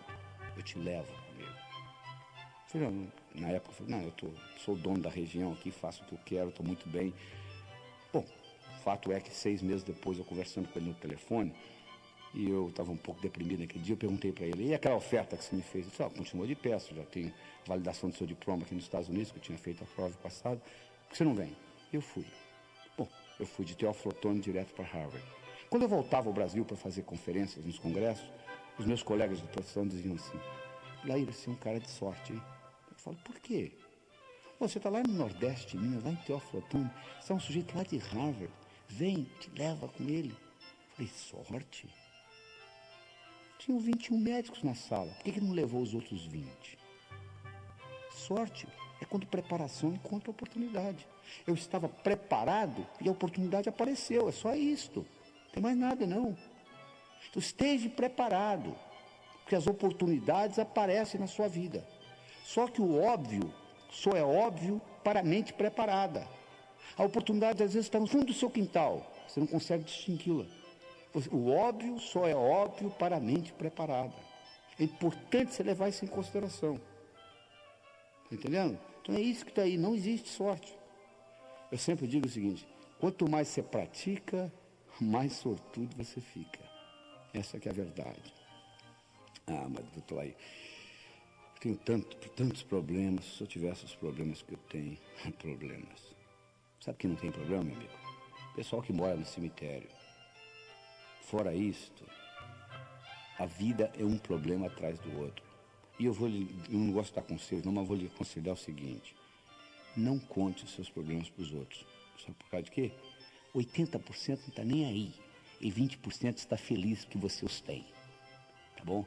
perder tempo contar seus problemas para os outros. Problema faz parte do viver. O segredo não é você ficar sem problemas. O segredo é você encará-los de uma forma diferente. Os seus problemas são os seus melhores amigos. Deixa eu contar para vocês um problema que eu tive que fez uma diferença muito grande na minha vida. Quando eu tinha 12 anos de idade, o cachorro da minha sumiu. A vizinha veio e disse: "Aí, você roubou o meu cachorro." Eu nem sabia que só tinha cachorro. Roubou, não roubou, roubou, não roubou. Ela foi no posto policial e deu parte. Eu fui chamado lá. Veio uma intimação para meu pai. Meu pai me apresentou a intimação e disse: "Olha, estão me chamando no posto policial." Eu disse: "Papai, o senhor vai lá comigo?" Eu disse: "Não, de jeito nenhum. Você vai sozinho." "Papai, eu tenho 12 anos." "Não, o problema é seu." Eu arrumei um tio, ele foi comigo. E eu comecei a arguir com um cabo ignorante que tinha lá. E roubou, não roubou, roubou, não roubou. E ele achou um atrevimento muito grande da minha parte. Eu, com 12 anos de idade, estava discutindo com ele. E ele fez eu pagar o cachorro. Ele voltei para casa com uma multa, uma quantia que custava o cachorro, que eu tinha que pagar. Eu cheguei em casa e mostrei para meu pai. Falei: entregaram isso lá. Ele falou: "O problema é seu." Eu falei: "Papai, eu tenho 12 anos de idade." Ele disse: "O que eu tenho com isso?" Você tem que se virar. Por coincidência, como eu disse, não tem coincidência, por sincronicidade. O primeiro dinheiro que eu tinha ganho na minha vida foi dando aula particular de matemática. Com 12 anos de idade, eu já dava aula particular de matemática. O primeiro dinheiro que eu ganhei nas férias era exatamente aquela quantia que está sendo solicitada. Eu peguei aquele dinheiro e paguei.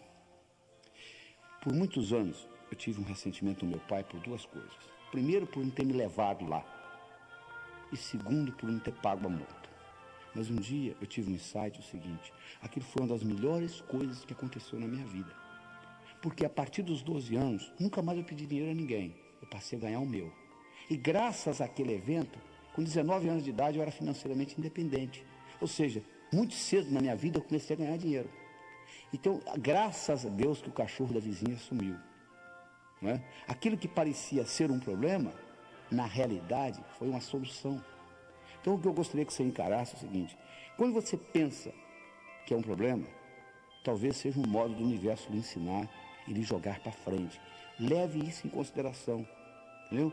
Que os problemas são os modos de você crescer na vida. Encare o problema não como um inimigo, mas como um amigo. E isso vai mudar muito o seu dia a dia. E você tem que fazer isso levando em consideração o seguinte: você tem que criar o seu futuro como possibilidades e não como expectativas. O que eu quero dizer com isso? Se eu crio o futuro como possibilidade e não acontece, continua sendo uma possibilidade.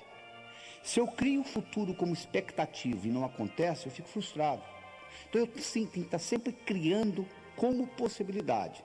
E à medida que eu crio como possibilidade, se não acontecer, continua sendo uma possibilidade. Isso é um trabalho que você tem que fazer dentro da sua mente. E finalmente, nós estamos chegando ao final dessa apresentação. Eu gostaria de discutir com vocês alguns aspectos práticos da coisa. Uma coisa importante que você tem que ter é boa saúde. Né? Você, para ter uma mente sadia, você tem que ter um corpo sadio. Respeite o seu corpo. Eu posso pegar um Mercedes-Benz, colocar água com gasolina nele, ele não vai ter um bom desempenho. É muito importante aquilo que você coloca na boca. Presta atenção na alimentação, porque o tipo de alimento que você está usando vai ser usado como combustível para o seu cérebro. Como eu disse, se você colocar gasolina misturada com água, o Mercedes pode ser um Mercedes, pode ter um cérebro espetacular, não vai funcionar bem. É importante você levar isso em consideração. A alimentação é fundamental. É importante você levar em consideração que amigos você tem. Eu já disse antes, se você vive em terreiro de peru, é muito difícil você aprender a voar com águias. Você quer aprender a voar com águias? Fique no meio das águias. Procure amigos que são iguais ou melhor que você, para você puxar você para cima. É muito difícil você nadar contra a correnteza, principalmente com peso no pescoço. E tenha uma expectativa boa do futuro. Eles fizeram um estudo outra vez na Universidade de Yale, em Connecticut, onde eles pegaram 3 grupos de primeiro ano primário. Foram numa professora e disseram: seu Deus, parabéns, esse ano você vai receber os gênios. Os alunos são gênios. Fizemos um teste de QI neles, a beleza. Olha que diferença. Foram na segunda professora e disseram: esse ano você está perdida, porque vem muito idiota para cá. Nós fizemos um teste de QI nas suas crianças, QI baixo, você vai ter muita dificuldade. Foram para uma terceira professora e disseram: você vai receber mesmo tipo de aluno você recebe todo ano. No final do ano, aquela que recebeu gênios, exatamente gênios, passaram nota alta, não deram trabalho, criativos, inteligentes. Aquela que recebeu, coitados de idiotas, teve um trabalho tremendo, não aprendiam direito, etc. Aquela que recebeu média, era média. Só que a verdade é que não existia nem idiota nem gênio. Tudo era a mesma coisa, eram os alunos que recebiam todo ano. Mas acontece que a expectativa da professora mudou. Aquela que tinha expectativa de encontrar gênio, encontrou gênio. Aquela que tinha expectativa de encontrar idiota, encontrou idiota. Se você tem expectativa de melhorar a sua vida, provavelmente você vai melhorá-la. Se você tem expectativa de piorar a sua vida, provavelmente você vai piorá-la. A decisão é sua e continua sendo sua. E eu gostaria de terminar esse programa com uma história. Eu adoro histórias, porque elas têm um poder muito forte na sua mente. São metáforas, passam além da sua mente crítica. Mas essa história é mais ou menos assim. Era uma vez, numa pequena vila da Grécia, morava um sábio. Sábio este que era famoso, porque tudo apresentado àquele sábio, até aquele dia, ele soube responder. Um dia, um jovem adolescente, conversando com um amigo dele, disse: eu acho que eu sei como eu vou enganar esse sábio. Eu vou pegar um pequeno passarinho e vou esconder nas minhas mãos. Eu vou levar para o sábio e vou perguntar para ele: diga-me, sábio, o passarinho nas minhas mãos está vivo ou morto? Se ele falar vivo, eu vou espremer e deixar cair morto nos pés dele. Se ele falar morto, eu vou abrir e deixar o passarinho voar. Ele pegou o passarinho, colocou nas mãos, levou para o sábio, olhou para o sábio e disse: diga-me, sábio, o passarinho nas minhas mãos está vivo ou morto? O sábio olhou para ele e disse: meu jovem, a resposta está nas suas mãos. O mesmo eu digo para você. Você está escutando essa apresentação por agora 2 horas. O que você vai fazer com esse conhecimento, eu não sei. A minha missão está terminando aqui. A sua vai começar. Isso pode entrar por um ouvido e passar por outro. E não ter nenhum impacto na sua vida. Ou você pode escutar essas fitas de novo, reavaliá-las com novos olhos, descobrir aquilo que você perdeu na primeira, porque eu oriento, você tem que escutar isso mais de uma vez só escutando não vai resolver, porque eu coloquei muita informação em curto período de tempo. Escute 1, 2, 3 vezes, analise, veja como você pode aplicar isso no seu dia a dia, porque só escutar e achar bonito não resolve nada, você tem que implementar, você tem que colocar em prática isso que eu estou lhe passando. Mas eu gostaria de deixar, finalmente com você, a seguinte mensagem: o seu sucesso, tanto pessoal quanto profissional, esteve, está e sempre estará nas suas mãos. Lembre-se do seguinte: intenção sem ação é ilusão.